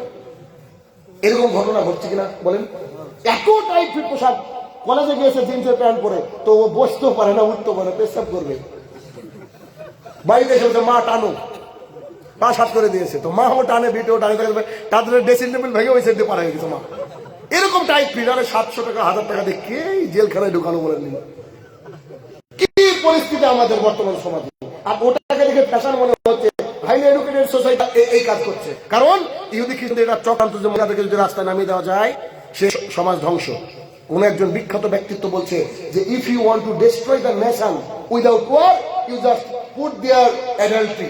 বুঝে, তোমরা যদি এই জাতিকে ধ্বংস করতে চাও যুদ্ধ ছাড়া, তার মধ্যে খালি অ্যাডাল্ট্রি ছড়িয়ে দাও, পোশাক টাইট ফিট করে দাও, এমনি যুদ্ধ ছাড়া ধ্বংস হয়ে যাবে। আজকে যুবকদের যেখানে ইসলামের পথে আসার কথা ছিল, ওইসব যুবকরা মেয়ের পাল্লায় পড়ে শেষ, ওর লাইফে শেষ। কখন দিন ইসলাম প্রচার করবে, কখন কি করবে? ইসলাম তখন আবেগের পরিণত হয়েছে। কেমন? যেমন যখন দেখবেন টিভিতে ফুটবল খেলা হয়, বাচ্চারা দেখবেন খুব ফুটবল খেলা জোর দেয়। যখন বিশ্বকাপ ক্রিকেট হয়, দেখবেন পাড়ায় ছেলেদের ক্রিকেট খেলে। ইসলামও সিজনাল।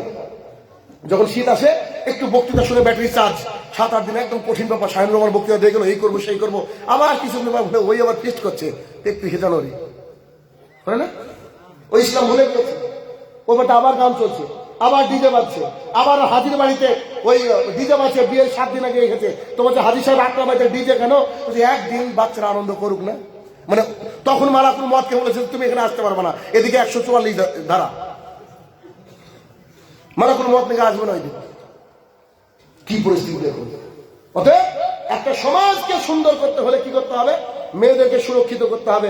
আজকে মেয়েরা সুরক্ষিত নয়। আজকে আপনি দেখেন, যে কোনো জায়গায় শোরুমে যাবেন, কল সেন্টারে যাবেন, যেখানেই যান না কেন, শুরুতে দেখবেন মেয়ে কথা বলে না?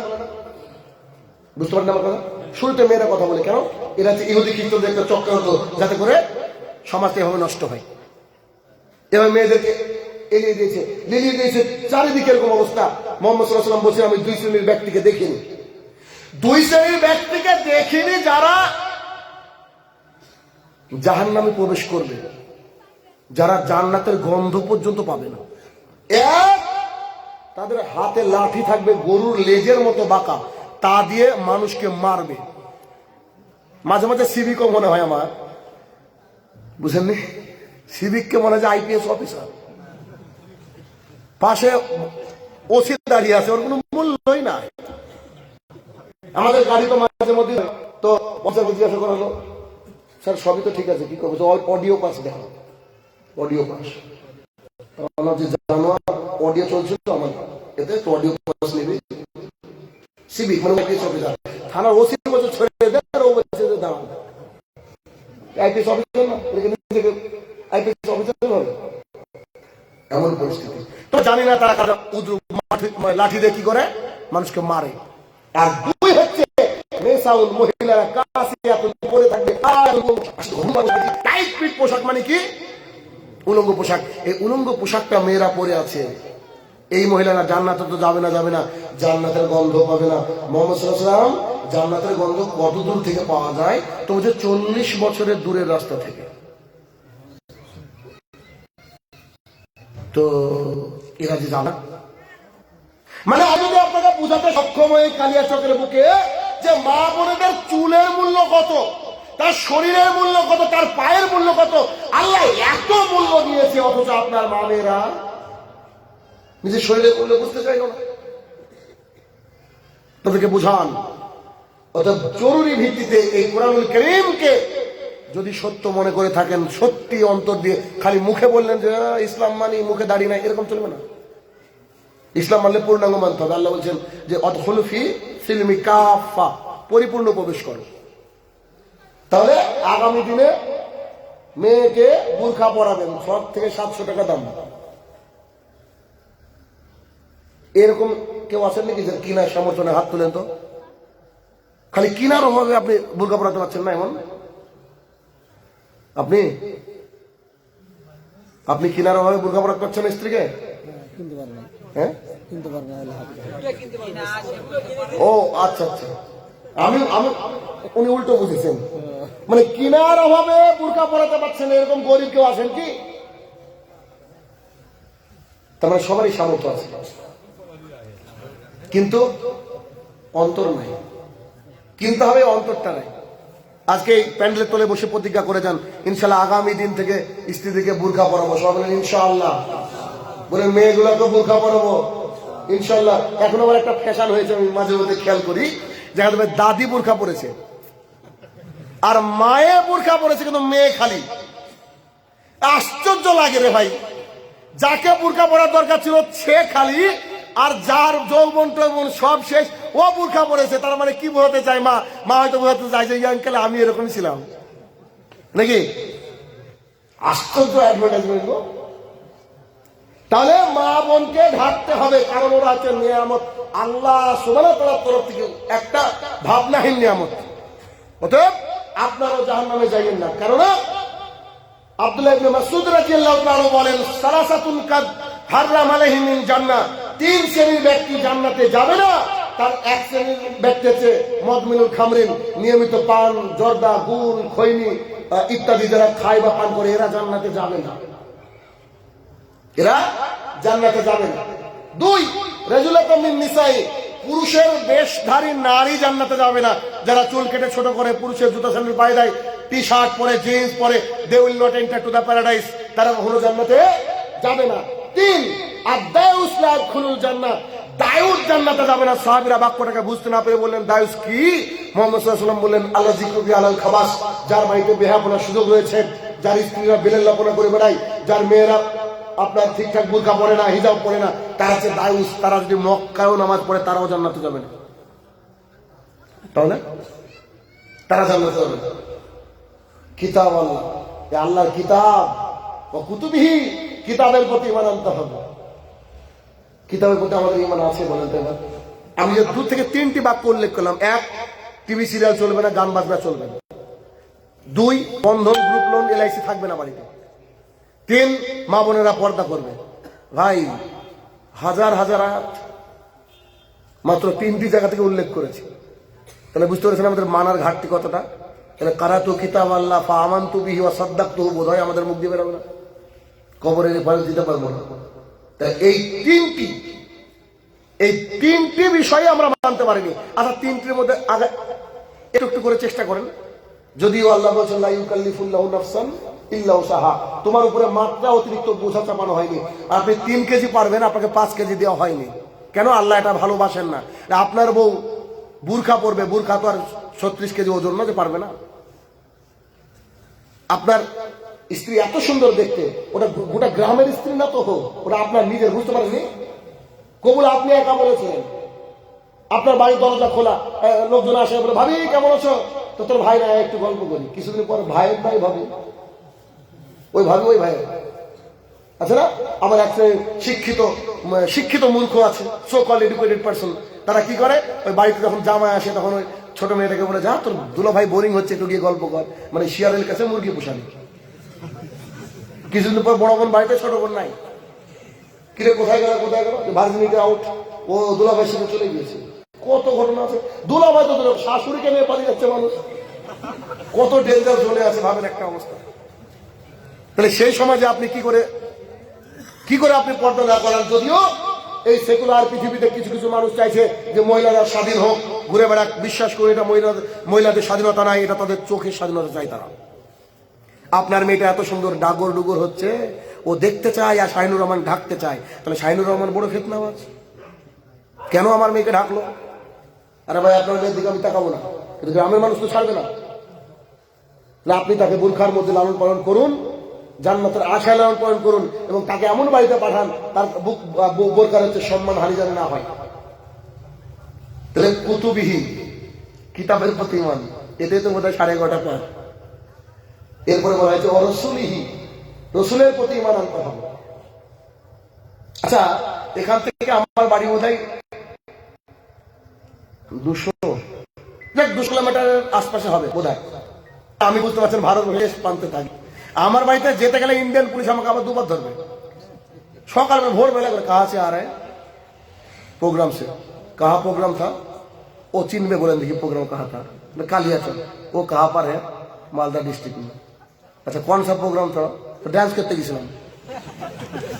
মেজাজ খারাপ হয়ে যায়, বিশ্বাস করেন।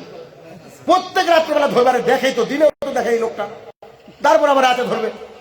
আরে যদি স্মাগলার হয় তো কেউ লাইট জ্বালিয়ে সুন্দর করে গাড়ি নিয়ে যাবে? ও তো কে চুপিয়ে যাবে? আমার বাড়ি থেকে বাংলাদেশের লোকজন দেখা যায়, সোজা কথা শুনেন। এটা হচ্ছে ভারতের শেষ প্রান্ত, পশ্চিমবঙ্গের শেষ প্রান্ত, বাংলাদেশ বর্ডার এবং নদিয়ার শুরু। আমার বাড়ি থেকে নদিয়া মনে হয় 300 মিটার হবে বা 500 মিটার। বুঝতে পারছেন কোথায় থাকি? মানুষ মুর্শিদাবাদ মানে এই তো আসলো কোথায়। 3টের সময় গাড়িতে উঠেছিলাম, আর এখানে নেমেছি কোটায়? মেহুল ভাই 8:30। ভাবেন কখন লেগেছে? ওখান থেকে আসছে। এবার আমার প্রশ্ন হলো যে আসতে যে 5-6 ঘন্টা সময় লাগলো, এখন যদি আপনাকে আমি বলি যে আমি আমার বাড়ির থেকে হেঁচি 5 মিনিটে, কি বলবেন? এতক্ষণ ঠিকই ছিল রে, এবার কোন দিকে যাচ্ছে বলবেন না? সায়েন্স কাজে লাগছে কি 5 মিনিট হাউ ইজ পসিবল? এটা সম্ভবই না। এরকম একটা বাক্য আপনাকে বলছেন, রসুলের প্রতি ঈমান আনতে হবে। দেখেন, সকালবেলা মুহাম্মদ সাল্লাল্লাহু আলাইহি ওয়াসাল্লাম ফজরের সালাত আদায় করার পরে মানুষকে বলছে, শোনো, আমি বাইতুল মুকাদ্দাসে গিয়েছিলাম, সমস্ত নবী রাসূলকে নিয়ে সালাত আদায় করে আল্লাহর কাছে গিয়ে আল্লাহর কাছে কিছু উপহার নিয়ে এসেছি। মুহাম্মদ সাল্লাল্লাহু আলাইহি ওয়াসাল্লাম মেরাজে গিয়েছিলেন না? আল্লাহর কাছে কি কি উপহার এনেছিলেন? হাউজে কাউসার, এক হাউজে কাউসার এনেছিলেন, সূরা বাকারার শেষের 2 আয়াত, এবং সার্টিফিকেট এনেছিলেন, যারা শিরক করবে না তাদেরকে সার্টিফিকেট দেওয়া হবে জান্নাতে যাওয়ার।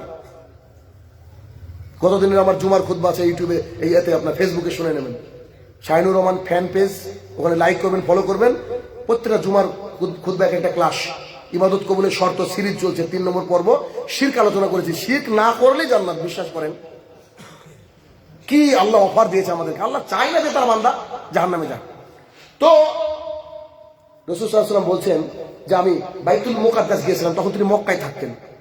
তো তৎকালীন সময় মক্কা থেকে বাইতুল মুকাদ্দাসে যেহেতু 6 মাস সময় লাগতো, দ্রুতগামী যানবাহনে 6 মাস, অথবা কেউ বলছে 3 মাস, আচ্ছা 3 মাস ধরে নিলাম, 3 মাস সময় লাগতো। আরে গত রাতে এশার নামাজ আমাদের চোখের সামনে পড়লো, আর ফজরে উঠে বলছে আমি বাইতুল মুকাদ্দাসে গিয়েছি, তারপরে আবার 7 আসমান পার করে আল্লাহর কাছে গিয়েছি। এই কথা কি জাতি মেনে নেবে? এবার উতবা সাহেব আবু জাহেল বলছে, বাস এই মৌকাটাই খুঁজছিলাম।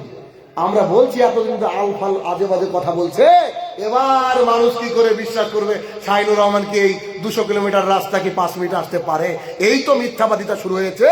সবাইকে বলতে বলতে বলতে দেখছেন না, কোন কোন সাহাবী ইমানটাকে ত্যাগ করার ভাবছে, নতুন নতুন ইমান এনেছে। আরে এত ফালতু কথা কেউ শুট করে নাকি? শুট করবে না। তখন ভাবলো যে না, এদেরকে বলে কাজ নাই, লিডারকে বলতে হবে, আবু বকরকে বলতে হবে। তা আবু বকর জ্ঞানী গুণী বুদ্ধিজীবী একটা মানুষ, তৎকালীন সময় 80-85 জন শিক্ষিত লোক ছিল, বা 60-65 জন, তার মধ্যে আবু বকর একজন। তো আবু বকরকে বললে কাজ হবে, খুব কাছের মানুষ। আবু বকর রাদিয়াল্লাহু আনহু ডেকে বলছে, আবু বকর বলেছি, আয় দেখো তোমার দোস্ত কি বলছে, শুনতে পেয়েছো তো? কি এখান থেকে নাকি বাইতুল মুকাদ্দাসে গিয়েছে, তারপর নাকি আল্লাহর কাছে গিয়েছে, আবার এসে দেখছে বিছানা গরম। তুমি কি বিশ্বাস করো? কি বিশ্বাস করার কথা? আমি বিছানা রেখে আসলে এখন গিয়ে তুমি বিছানা আমার গরম সম্ভব? এক রাতের মধ্যে কি সম্ভব? 6 মাসের রাস্তা যেতে পারবে কেউ, যতই দ্রুতগামী যানবাহন হোক না কেন? তো আবু বকর সিদ্দিক রাদিয়াল্লাহু আনহু বলছে, কে বলেছে? বলছে মুহাম্মদ সাল্লাল্লাহু আলাইহি ওয়াসাল্লাম। আব্দুল্লাহর বেলা বলছে, কে শুনেছে? একজন ব্যক্তি বলে, যে আমি নিজে এখানে শুনেছি মুহাম্মদ সাল্লাল্লাহু আলাইহি ওয়াসাল্লাম বলছেন এখান থেকে বাইতুল মুকাদ্দাস থেকে আল্লাহর কাছে গিয়ে আবার রিটার্ন গেছি। আবু বকর সিদ্দিক রাদিয়াল্লাহু আনহুর বাক্যটা খুব কঠিন বাক্য। আবু বকর সিদ্দিক রাদিয়াল্লাহু আনহু বলছেন, আল্লাহর কসম করে বলছি, যদি মুহাম্মদ সাল্লাল্লাহু আলাইহি ওয়াসাল্লাম বলে থাকেন তো গিয়েছেন। সুবহানাল্লাহ, এটা হচ্ছে রসুলের প্রতি ঈমান। দেখেন ঈমান কাকে বলে, সুবহানাল্লাহ। কিভাবে বিশ্বাস করতে হবে মুহাম্মদ সাল্লাল্লাহু আলাইহি ওয়াসাল্লামকে? এই জন্য মুহাম্মদ সাল্লাল্লাহু আলাইহি ওয়াসাল্লামকে কি করতে হবে? তাকে নিয়ে পড়াশোনা করতে হবে। যত পড়াশোনা করবেন তত আপনার ভালোবাসাটা বাড়বে। যতক্ষণ না আপনি বুঝবেন না আপনি বাচ্চা ছেলের মতো হয়ে আছেন। দিন ইসলাম মানে আপনি বাচ্চা ছেলে। কেন? আপনি 5 টাকারও পার্থক্য বুঝেন না, 500 টাকাও বুঝেন না। যদি আপনি টাকাটা চিনে নেন, তাহলে 5 টাকার উপরে চেয়ে 500 টাকার বেশি ভালোবাসা হবে। ঠিক তেমনি মুহাম্মদ সাল্লাল্লাহু আলাইহি ওয়াসাল্লাম সম্পর্কে যত পড়বেন তত আপনার ভালো লাগবে। আমরা অবাক হয়ে যাই, গান্ধীজি বলছেন, গান্ধীজি সারা জীবন মুসলিমের উপরে, বুঝতে পারছেন, ঘটনা ঘটেছে। সেই গান্ধীজি বলছেন যে I have read a lots of biography in my life. When I got Muhammad Sallallahu Alaihi Wasallam biography in my hand, I read it thoroughly. Honestly, I tell to the world, the biography was an unique and unparalleled. Gandhiji বলছেন, আমার জীবনে আমি বহু জীবনী গ্রন্থ পড়েছি, তবে সত্য কথা জাতির সামনে যেটা বলতে চাইছি, এই লোকটার মতো জীবনী পৃথিবী তার কারো থাকতে পারে না। সুবহানাল্লাহ বিহামদিহি। চিন্তা করেন, সেই মুহাম্মদ সাল্লাল্লাহু আলাইহি ওয়াসাল্লাম সম্পর্কে আমরা জানতে চাই না, তাহলে কি ভালোবাসা! যে কোন সায়েন্স বিজ্ঞান আমার দরকারই নাই। সেদিন আমাকে একজন ব্যক্তি জিজ্ঞাসা করছে, অনেকে হিন্দু ছিল, পড়াই আমি চাকরির বিভিন্ন ব্যাচকে পড়াই। তো প্রথমে দাড়িওয়ালা লেখ দেখে ভাবে এদিক ওদিকে, তারপরে যখন পড়াতে শুরু করি না, ওদের কাছে আমি হিরো তখন। হ্যাঁ স্যার একখান লোক, এটাও ভাবে। তারপরে স্যার টাকনুর নিচে প্যান্ট কেন জিজ্ঞাসা করছে, মানে সরি টাকনুর উপরে প্যান্ট কেন, সরি মানে আপনি প্যান্ট সবই সুন্দর সুন্দর পরেন, পোশাক কিন্তু এত ছোট কেন? তা বললাম যে ওইখানে হরমোন থাকে, সেক্স হরমোন, বিজ্ঞান বলছে। তো ওইখানে যদি রোদ বাতাস লাগে বা খোলা থাকে বা মানে একটু যদি উন্মুক্ত থাকে, তাহলে সেই ব্যক্তির কোনোদিন সেক্সের ডাক্তারের কাছে যেতে হবে না, মানে গোপন ডাক্তারকে খুঁজতে হবে না। আর সাথে যদি কেউ দাড়ি রাখে তাহলে তার বিবাহিত লাইফ হবে সুখের। ও 40 বছরের 20 বছরের যুবক। তো বলছে তাই এই জন্য বলছে জি না, ওই জন্য না, এরা তোকে বোঝানোর জন্য এই জন্য, কিন্তু আমি কেন করেছি মোহাম্মদ সাল্লাল্লাহু আলাইহি ওয়াসাল্লাম বলেছে তাই, কোনো লজিক চলবে না এর কাছে। এটা সেদিন বলেছে যেদিন এটা ঘড়িও ছিল না। আর বিজ্ঞান আজকে প্রমাণ করছে। গোটা পৃথিবীর বুকে শ্রেষ্ঠ বিজ্ঞানীর নাম হচ্ছে মোহাম্মদ রাসূলুল্লাহ সাল্লাল্লাহু আলাইহি ওয়াসাল্লাম। তিনি আমার শ্রেষ্ঠ বিজ্ঞানী। তখন এক ছাত্র বলছে, স্যার আপনি যেমন করে ন্যারেশন করাচ্ছেন, ভয়েস করাচ্ছেন, ছেলেপিলে আপনার কথা মেনে নিচ্ছে, যদি এটাও মেনে নিত পারবে না। এত তাড়াতাড়ি মানুষ মানবে? তখন নিজে প্যার আর মুখে দাঁড়িয়ে, এটা হিম্মত লাগে, হিম্মত না লোকই পারে। ইয়াং ছেলে দেখতে সুন্দর, তার মুখে দাঁড়িয়ে চারটিখানি ব্যাপার নেই, বুঝতে পারে না? কেউ তো আবার কালো ভূত হয়ে হওয়ার পর কি করে, কি দেখতে আমি, অহংকার করে কিনা? আরে পুরুষের মুখে দাড়ি থাকবে, দাড়ি ছাড়া আবার পুরুষ নাকি, তো নারী। হ্যাঁ না? কোন একটা স্কুলে আমি হেডমাস্টার ছিলাম এক সময়, অনেক বড় একটা স্কুল। তো সেই স্কুলের যে মালিক, উনি আমাকে বলছেন, মাস্টার আপনার পড়ানোর স্টাইল হেভি, চেহারাটা দেখতে সুন্দর, সব ঠিক আছে, কিন্তু মুসলমান কিন্তু বলছি, কিন্তু কি? মুখে দাড়ি, এটুকু জন্যই একটু কেমন লাগে, বুঝতে পারেনি? ইংরেজির মাস্টার, ইংরেজি পড়া সব ঠিক আছে, কিন্তু এটুকুর জন্য কষ্ট না। আমার এত রাগ হয়ে গেল, আমরা যে আপনি তো মুখে দাঁড়িয়ে চেষে রেখেছেন, আপনি একটা ছবি তুলেন আর আমি একটা ছবি তুলবো, আমার যদি 1 কোটি লাইক হয় আর আপনার যদি 100 লাইক হয়, তাই যান দাঁড়ি কেটে বলবো। লজ্জায় আর কোনো কথা বলছি না। আমি আসেন দেখি কার চেহারা বেশি সুন্দর। আরে পুরুষ তো মানাবে দাঁড়িতে নাকি? নাহলে বিটির বিয়ে দিয়েছে আমার ছেলের সাথে, দুজনেই গেছে, পিছন থেকে বোঝা যায় না যে who is he R who is he. ছেলেকে মেয়েকে এটা বোঝাই যায় না। মুহাম্মদ সাল্লাল্লাহু আলাইহি ওয়াসাল্লাম পৃথিবীর শ্রেষ্ঠ ব্যক্তিত্বের একজন ব্যক্তিত্ব, তিনি এতদূর দাঁড়িয়েছিলেন, তা ছিল না? পৃথিবীর থেকে এত প্রেম প্রেম প্রেম ঘটনা শুনেন, এমন ঘটনা শুনেছেন নাকি যে একজন পুরুষের চেহারা দেখে মানুষ হাতের আঙুল কেটে ফেলে, বুঝতে পারে না? বলেন কোন নবী? ইউসুফ আলাইহিস সালাম। আপনি নিজেকে কি ভাবছেন মডার্ন? আপনাকে আমি 5 পয়সা মূল্য দিই। মডার্ন হতে গেলে টাকলু উপরে প্যান্ট করতে হবে, মুখে দাঁড়িয়ে রাখতে হবে, এটা হচ্ছে মডার্ন। কারণ দুনিয়া তো হিরো, আখিরাত তো হিরো। রসুলের প্রতি ঈমান আনতে হবে। আব্দুল্লাহ ইবনে মাসউদ রাদিয়াল্লাহু তাআলা আনহু বলেন যে তিনি একদিন রাস্তাতে যাচ্ছেন, একটা উটকে শুইয়ে দিয়ে জবাই করছে, নহর করছে। তো তিনি দাঁড়িয়ে বলছেন যে আল্লাহর কসম করে বলছি, আমি মুহাম্মদ সাল্লাল্লাহু আলাইহি ওয়াসাল্লামকে দেখেছি উটকে দাঁড়িয়ে নহর করিয়েছেন।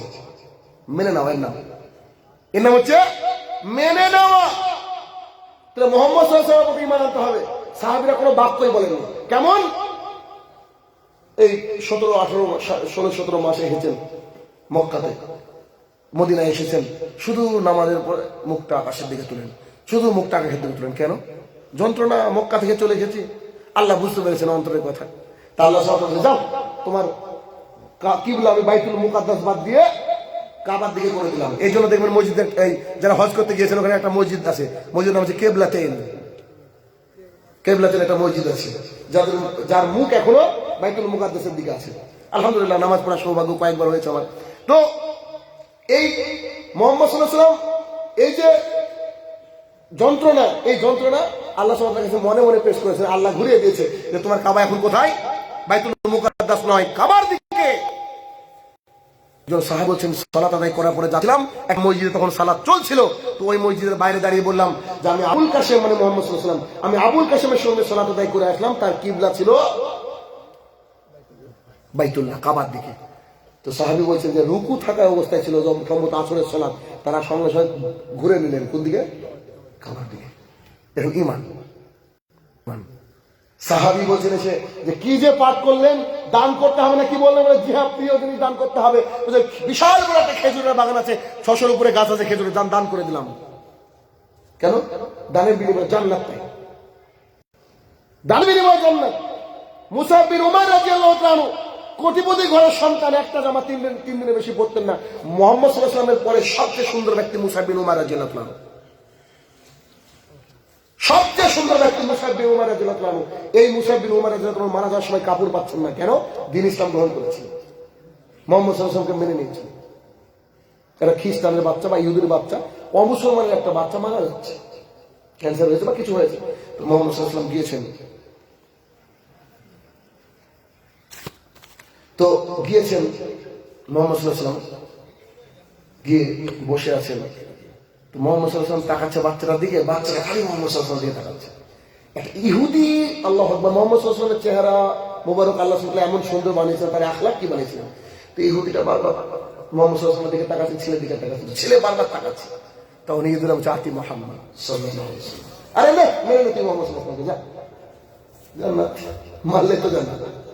নিজের চাচা হয়তো গ্রহণ করে ঠিকই, কিন্তু মানলেই জান্নাত। দেখেন, তাহলে এইভাবে মোহাম্মদ সাল্লাল্লাহু আলাইহি ওয়াসাল্লামকে মেনে নিয়েছে।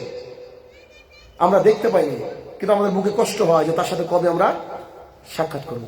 একজন সাহাবী এসে বলছে, ইয়া রাসূলুল্লাহ সাল্লাল্লাহু আলাইহি ওয়াসাল্লাম, আচ্ছা আপনারা তো নবী, খুব কঠিন একটা হাদিস, সুবহানাল্লাহ, আপনারা তো নবী, তো আপনারা মারবেন, আমরা মারা যাবো, আপনারা আমল করছেন, আমরা আমল করছি, তা আপনারা মারা গেলে তো উঁচু জান্নাতে থাকবেন, এই বড় উঁচু জান্নাতে থাকবেন। তা আমিও মানুষ, আমি যদি আল্লাহ আমাকে যদি জান্নাত দেয় অধমকে, তো নিশ্চয়ই আমি আপনার সাথে থাকতে পারবো না। তো আমি যখন এখান থেকে বাড়িতে যাই তখন যে ভালো লাগে না, আর এখানে আসলে আপনার মুখটা দেখলে ভালো লাগে, তো কি করবো? মোহাম্মদ সাল্লাল্লাহু আলাইহি ওয়াসাল্লাম স্পিচলেস, কথা বলতে পারছে না। তো মোহাম্মদ সাল্লাল্লাহু আলাইহি ওয়াসাল্লাম বলছে, হ্যাঁ, যারা যেভাবে ইবাদত করবে তারা সেভাবে জান্নাতে থাকবে। তো সাহাবী কি বলছে জানেন? যে জান্নাতে আপনি না, জান্নাতি দরকার না। বুঝতে পারেননি? সুবহানাল্লাহি ওয়া বিহামদিহি। আরে যে জান্নাতে আপনি না, ওই জান্নাতে আমার দরকার নাই। মোহাম্মদ সাল্লাল্লাহু আলাইহি ওয়াসাল্লাম স্পিচলেস, একটা কথা বলতে পারছে না। আল্লাহ সুবহানাহু ওহী নাযিল করে দিলেন, বললেন যে বলো, যারা তোমাকে ভালোবাসবে, যারা তোমার সাথে চলবে, যারা তোমার মতো করে চলবে, তারা তোমার সাথে থাকবে। সুবহানাল্লাহি ওয়া বিহামদিহি। কি অবস্থা! একজন সাহাবী, সম্ভবত হুযায়ফা রাদিয়াল্লাহু আনহু কিংবা কেউ, ভুলে গেলাম, একজন সাহাবী মুহাম্মদ সাল্লাল্লাহু আলাইহি ওয়াসাল্লামকে একটু পানি রেডি করে দিলেন, ওযুর জন্য, ইস্তেনজার জন্য রেডি করে দিলেন। রাত্রিবেলায় উঠে মুহাম্মদ সাল্লাল্লাহু আলাইহি ওয়াসাল্লাম বলছে, চাও কিছু একটা? তো আপনার সাথে থাকতে চাই। কিছু অন্য কিছু চাও? আপনার সাথে থাকতে চাই। তো সে, চাও না আরো কিছু আছে? তো চাও। আপনার সাথে থাকতে চাই। বলছে, বেশি বেশি সেজদা করো, বেশি বেশি সেজদা করো, যাতে করে তুমি আমার সাথে থাকতে চাও, আর এই রাস্তাটা সহজ হয়ে যায়। সাহাবীদের কি ভালোবাসা ছিল! সোনার আংটি পড়েছেন সাহাবী, মুহাম্মদ সাল্লাল্লাহু আলাইহি ওয়াসাল্লাম তার দিকে তাকালেন না, খুলে ফেলে দিয়ে বলছে, মুহাম্মদ সাল্লাল্লাহু আলাইহি ওয়াসাল্লাম যে আংটির জন্য আমার দিকে তাকায়, ও আংটি আমি তুলবো না। দেখেন ভালোবাসা। সাহাবী উহুদের যুদ্ধে দাঁড়িয়ে আছে, তীর চলছে চারিদিকে। একজন সাহাবী মুহাম্মদ সাল্লাল্লাহু আলাইহি ওয়াসাল্লামকে তাকিয়ে হয়ে দাঁড়িয়েছে, মুহাম্মদ সাল্লাল্লাহু আলাইহি ওয়াসাল্লামের দিকে মুখ। মুহাম্মদ সাল্লাল্লাহু আলাইহি ওয়াসাল্লাম বলছে যে, না, তুমি ওই দিকে ঘুরে তাকাও, তাহলে তুমি বুঝতে পারো তীরটা কোন দিকে আছে, ঢাল দিয়ে ঠেকাবা। তোমার আল্লাহ রাসূল সাল্লাল্লাহু আলাইহি ওয়াসাল্লাম, আমি যদি ওই দিকে তাকা, আমি তো মানুষ, আমার তো ভয় আছে, কোন তীরটা কিভাবে দেখবো, চট করে আপনাকে লেগে যেতে পারে, অতএব আমাকে শেষ হতে দিন। হাদিসে বর্ণনা হয়েছে প্রায় 82টা বা 83টা তীর তার পিঠে লেগেছে। চিন্তা করেন। আবু বকর সিদ্দিক রাদিয়াল্লাহু আনহু আর আরেকজন সাহাবী মুহাম্মদ সাল্লাল্লাহু আলাইহি ওয়াসাল্লাম পড়ে গিয়েছেন, উহুদ পাহাড়ের দিকে উঠছেন। মুহাম্মদ সাল্লাল্লাহু আলাইহি ওয়াসাল্লামের বর্মর একটা দুটো কিলা বা পেরেক ঢুকে গিয়েছিল। তো আবু বকর সিদ্দিক খুলতে যাচ্ছে, তো আরেকজন সাহাবী বলছে, যে আমাকে দেন না, যে আজকে মৌকা পেয়েছি মুহাম্মদ সাল্লাল্লাহু আলাইহি ওয়াসাল্লামকে ভালোবাসার, একটু দেন ভালোবাসা। ওদের যুদ্ধে যখন মুহাম্মদ সাল্লাল্লাহু আলাইহি ওয়াসাল্লামকে হত্যা করা হয়েছে বলে রব হয়ে গেল, চারিদিকে রব, তখন একজন নারী দৌড়াচ্ছে বাড়ির থেকে বেরিয়ে, একজন সাহাবীকে বলছে, মুহাম্মদ সাল্লাল্লাহু আলাইহি ওয়াসাল্লাম কি খবর? তো বলছে, তোমার আব্বা শহীদ হয়ে গেছে, তোমার আব্বা শহীদ হয়ে গেছে। তখন বলছে, আমি আপনাকে জিজ্ঞাসা করছি মুহাম্মদ সাল্লাল্লাহু আলাইহি ওয়াসাল্লামের কি খবর? ওখান থেকে দৌড়ে আরেকটা সাহাবীর সামনে দেখা, বলছে, কি খবর মুহাম্মদ সাল্লাল্লাহু আলাইহি ওয়াসাল্লামের? বলছে, তোমার স্বামী শহীদ হয়ে গেছে। মহিলা বিরক্ত হয়ে বলছে, আমি বলছি মুহাম্মদ সাল্লাল্লাহু আলাইহি ওয়াসাল্লামের কি খবর? আরেকটা এগিয়ে সাহাবীকে বলছেন, কি খবর? বলছে, তোমার বড় ভাই শহীদ হয়ে গেছে। বিরক্ত হয়ে গেছে মহিলা। আরেকটু সামনে গিয়ে বলছে, মুহাম্মদ সাল্লাল্লাহু আলাইহি ওয়াসাল্লামের কি খবর? তো বলছেন, উনি সুরক্ষিত আছেন। মহিলা বলছেন, আলহামদুলিল্লাহ। স্বামী হারা, বিধবা, এতিম হয়ে গেছে, একটা ভাই ছিল দুনিয়াতে নাই, তার পরিবারের কেউ নেই দেখভাল করা। সে বলছে, আলহামদুলিল্লাহ। কেন? মুহাম্মদ সাল্লাল্লাহু আলাইহি ওয়াসাল্লাম বেঁচে আছে। কারণ কলিজা দিয়ে ভালো না বাসলে মুহাম্মদ সাল্লাল্লাহু আলাইহি ওয়াসাল্লামের সাথে থাকা যাবে না। তাহলে মুহাম্মদ সাল্লাল্লাহু আলাইহি ওয়াসাল্লামের ভালোবাসা বহু দৃষ্টান্ত রয়েছে ভাই। আবার যদি কোনোদিন সময় হয় বলবো, তাহলে মুহাম্মদ সাল্লাল্লাহু আলাইহি ওয়াসাল্লামকে মেনে নিতে হবে। তাহলে প্রথমে কি হলো? আমানতু বিল্লাহি, আল্লাহর প্রতি ঈমান আনতে হবে, ও মালাইকাতিহি, ফেরেশতার প্রতি ঈমান আনতে হবে, ও কুতুবিহি, কিতাবের প্রতি ঈমান আনতে হবে, ও রসুলেই, রসুলের প্রতি ইমান আনতে হবে। ওয়াইয়ুমাল আখির, শেষ দিনের প্রতি ইমান আনতে হবে। শেষ দিন মানে যে কেউ কারোর সাথে থাকবে না, বিলিয়ন বিলিয়ন মানুষ সব এক জায়গায় থাকবে। একটা দৃশ্য আপনাকে দেখাবো, এত কথা বলার সময় নেই, একটা দৃশ্য আপনাকে দেখাচ্ছি। রাসূল সাল্লাল্লাহু আলাইহি ওয়াসাল্লাম বলছে, একটা মা মারা গিয়েছিল সন্তান বুকে রেখে, তো ওই মা সন্তানকে দুধ দিবে কিয়ামতের মাঠে, এরকম দুধ দিচ্ছে। অনেকে প্রেগনেন্ট মহিলা মারা গেছে বসে আছে, কিছু যুবক সাইডে দাঁড়িয়েছে। আমি আপনাকে একটু মঞ্জারটা বোঝাচ্ছি কিয়ামতের মাঠটা, একটু খেয়াল করবেন। একটা মহিলা দুধ দিচ্ছে, আরো অনেক মহিলা দুধ দিচ্ছে, কিছু মহিলা প্রেগনেন্ট বসে আছে, কিছু যুবক তরতাজা যুবক সব দাঁড়িয়ে আছে সাইডে। এবার আল্লাহ একটা ঘোষণা দিবে, আদম তুমি তোমার সন্তানদের মধ্যে জান্নাতি বেছে নিয়ে আসো। আদম আলাইহিস সালাম বলবে, কতজনে কতজন? সবাই শুনতে পাবে এই বাক্যটা, সবাই কান করে থাকবে। দেখি তো কি বলে, কি বলে? আল্লাহ বলবে 1999 জন। মুহাম্মদ সাল্লাল্লাহু আলাইহি ওয়াসাল্লাম বলছেন, ওই যে যুবকগুলো দাঁড়িয়েছিল, এরা 80 বছরের বৃদ্ধ হয়ে গেছে। একটা কথা শোনে, মায়ের কোল থেকে বাচ্চা পড়ে গিয়েছে, মা বুঝতে পারেনি। যার পেটে বাচ্চা ছিল, বাচ্চা প্রসব হয়ে গেছে, তারা কল্পনা করতে পারেনি। কিয়ামতের মাঠের একটা ঘটনা, এটা একটা ঘটনা কিয়ামতের মাঠে। ওই কিয়ামতের মাঠের উপরে কি করতে হবে? বিশ্বাস করতে হবে। এখান থেকে সূর্য আছে 93 মিলিয়ন মাইল দূরে। 93 মিলিয়ন, 1 মিলিয়ন সমান 10 লক্ষ। 93 মিলিয়ন মাইল দূরে সূর্য আছে। ওই সূর্য হবে 1 মাইল দূরে। সাহাবীরা বলছে, মাইল মানে? মাইলের অর্থ তো আমরা দুটো জানি, একটা আছে কিলোমিটার মাইল, আর একটা হচ্ছে চোখে সুরমা দেওয়ার কাঠি। সূর্য এত কাছে থাকবে যে মগজ মানুষের গলে গলে পড়বে, মানুষ ঘামতে থাকবে, ঘাম কারোর বুক, কারোর পেট, কারোর মুখ অব্দি হবে। সেই দিন মুহাম্মদ সাল্লাল্লাহু আলাইহি ওয়াসাল্লাম হাউজে কাউসারের নিকট দাঁড়িয়ে থাকবে, জান্নাতকে জাহান্নামকে টেনে নেওয়া হবে। মানুষ শুধু জাহান্নামে যাবে, জাহান্নামে যাবে, জাহান্নামে যাবে, জাহান্নাম চিৎকার দেবে। আর আছে কি, তখন আল্লাহ সুবহানাহু ওয়া তাআলা ডান পাটা জাহান্নামের মধ্যে দিয়ে দেবেন। তখন জাহান্নাম বলবে, কাদ কাদ কাদ, যথেষ্ট হয়েছে, যথেষ্ট হয়েছে, যথেষ্ট হয়েছে। আপনার আব্বাজান যে কলিজার টুকরা, আব্বাজান সন্তানকে কলিজার টুকরা বুকের উপরে রাখতেন, যে আম্মাজান কলিজার টুকরা, তারা আপনাকে ছেড়ে পালিয়ে যাবে। সেই দিন আপনি পালিয়ে যাবেন তাদের কাছ থেকে। ইয়াউমুল আখির, শেষ দিনের প্রতি ঈমান আনতে হবে। তারপরে বলেন, আল্লাহ সুবহানাহু ওয়া তাআলা, ভালো এবং মন্দের মালিক আল্লাহ, এটাকে বিশ্বাস করতে হবে। আপনাকে আল্লাহ সন্তান দিয়েছিল, আবার আল্লাহ সুবহানাহু ওয়া তাআলা নিয়ে নিয়েছে, আপনাকে ধৈর্য ধারণ করতে হবে। আপনি রাস্তায় চলছেন, চলতে চলতে অমনি একটা ইটে হোঁচট খেলেন, ইটের তো ক্ষমতা নাই, ওটা আল্লাহ আপনাকে ফেলিয়েছে, তার মানে ওর মধ্যে কল্যাণ আছে। আপনি খুব বেশি হলে বলবেন ইন্না লিল্লাহ, আর আপনি কি বলছেন, কোন তালবার শায়েক আল্লাহ এখানে রাখলো রে। ভদ্র মানুষের গালি বাড়ায়, বুঝলেন না? আপনি ইটকে গালিয়ে দিলেন বা অন্য কাউকে গালি না, আপনি ইন্না লিল্লাহ বলেন। ওই একদিন আমি স্কুলে যাচ্ছিলাম, তো যাচ্ছি যেতে যেতে পেছন থেকে একটা মারুতি এসে মেরে দিয়েছে, পড়ে গেলাম, হাতটা পুরো ছিঁড়ে গিয়েছে, বাইকের এক অংশ ভেঙে ভেঙে গেল, অবস্থা খারাপ। তো মারুতিওয়ালা দাঁড়িয়ে পড়েছে। পরবর্তী সময় দেখা যাচ্ছে ওটা আমার স্কুলের মারুতি। এর আগে যে স্কুলের হেডমাস্টার ছিলাম, তো আমার স্কুলের মারুতি। আমি বলছি কি অবস্থা, তো উঠে আমি বলছি আলহামদুলিল্লাহ। তো মারুতিওয়ালা ঘাবড়ে গেছে, বাবা এ আমার কোন লোক।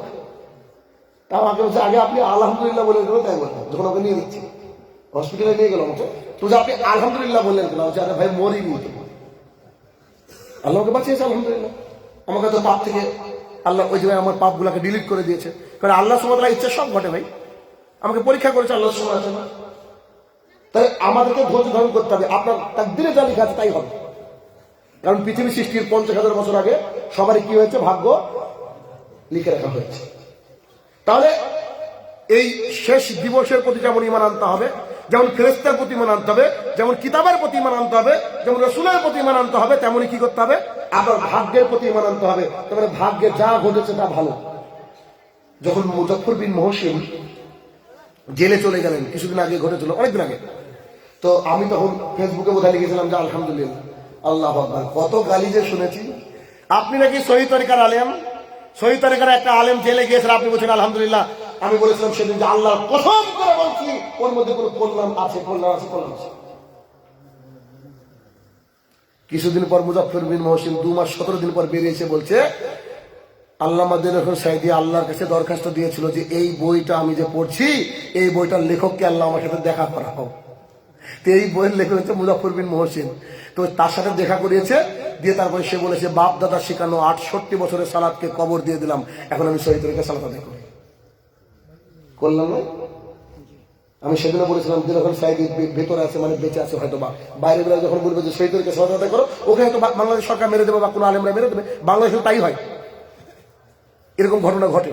অর্থাৎ আপনার যদি কোনো কিছু অঘটন ঘটে তাহলে বুঝতে হবে ওর মধ্যে আপনার কল্যাণ আছে। বিশ্বাস করুন, একটা মুমিনের পায়ে কাটাও ফুটে না। আমার সাথে একটা ঘটনা ঘটেছিল, আমার ড্রাইভার সাক্ষী আছে।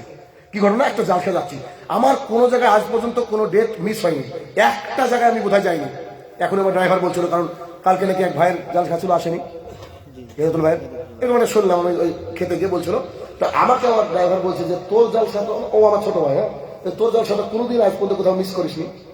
আমি বলছি আলহামদুলিল্লাহ, একটা জায়গায় আসতে পেরেছিলাম, আমার অসুবিধা হয়েছিল অসুস্থতার কারণে, তাছাড়া আমি মিস করি না।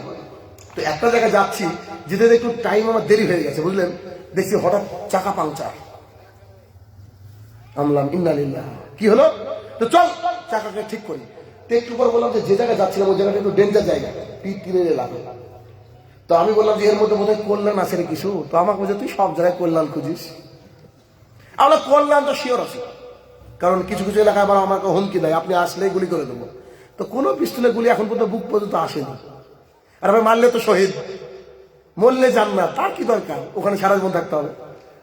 তো সেখানে আমরা গেলাম, এই সরি ওই টায়ারটাকে পাংচারটা সারা হলো, আর একটা স্টেপনি থাকে না, ওটাকে লাগিয়ে দেওয়া হলো। এখন যে পাংচারওয়ালা টায়ারটাকে সারতে গিয়ে যে দোকানি সারছে সে হয়রান, কোথাও পাংচার নাই, কোথাও পাংচার নাই। আমি অবাক, বিশ্বাস করুন, কোথাও পাংচার নাই, চূড়াই লিকো নাই, কিচ্ছু নাই। ও তো অবাক, অথচ যে খুললো সে বলছে যে আমি তো নিজে দেখলাম পাম না একটু, এখন ঘটনা কি ঘটলো? আমি মিসকে হাসি, ব্যাপার কিছু থাকলে ওদের আগে খারাপ হয়েছিল, আল্লাহ ওকে বাঁচিয়ে দিল। একটু দেরিতে পৌঁছলাম, প্রোগ্রাম করে বিন্দাস চলে আসলাম, বুঝতে পেরেছেন? তো যা আছে তার মধ্যে কি আছে? কল্যাণ আছে। এটা আমাদেরকে মেনে নিতে হবে, বুঝতে হবে। এখন যদি আমরা না বুঝি, ধ্বংসের মধ্যে কল্যাণ কি থাকে? অবশ্যই আল্লাহ বান্দার কখনো ক্ষতি চান না। তাহলে এ হচ্ছে ইমানের 6টা শাখা আলোচনা করলাম, মনে থাকবে? আরেকবার শোনেন। এক, বলেন তো, আল্লাহর প্রতি ইমান আনতে, একদম কংক্রিট ইমান। 2, ফেরেশতার প্রতি ইমান। 3, কিতাবের প্রতি ইমান। 4, রসুলের প্রতি ইমান। 5, শেষ দিনের প্রতি ইমান, বিচার দিবসের প্রতি। আর 6, তাকদীরের উপরে ইমান। এই 6টা বিষয়ের যদি একটাই পছন্দ ধরে, তাহলে ওটাকে মেরামত করেন তাড়াতাড়ি। একটাই যদি পছন্দ ধরে, সবই ঠিক আছে। ফেরেশতা তো দেখতে পায় না, না, আপনি ওইখানে একটু রিপেয়ার করার চেষ্টা করেন।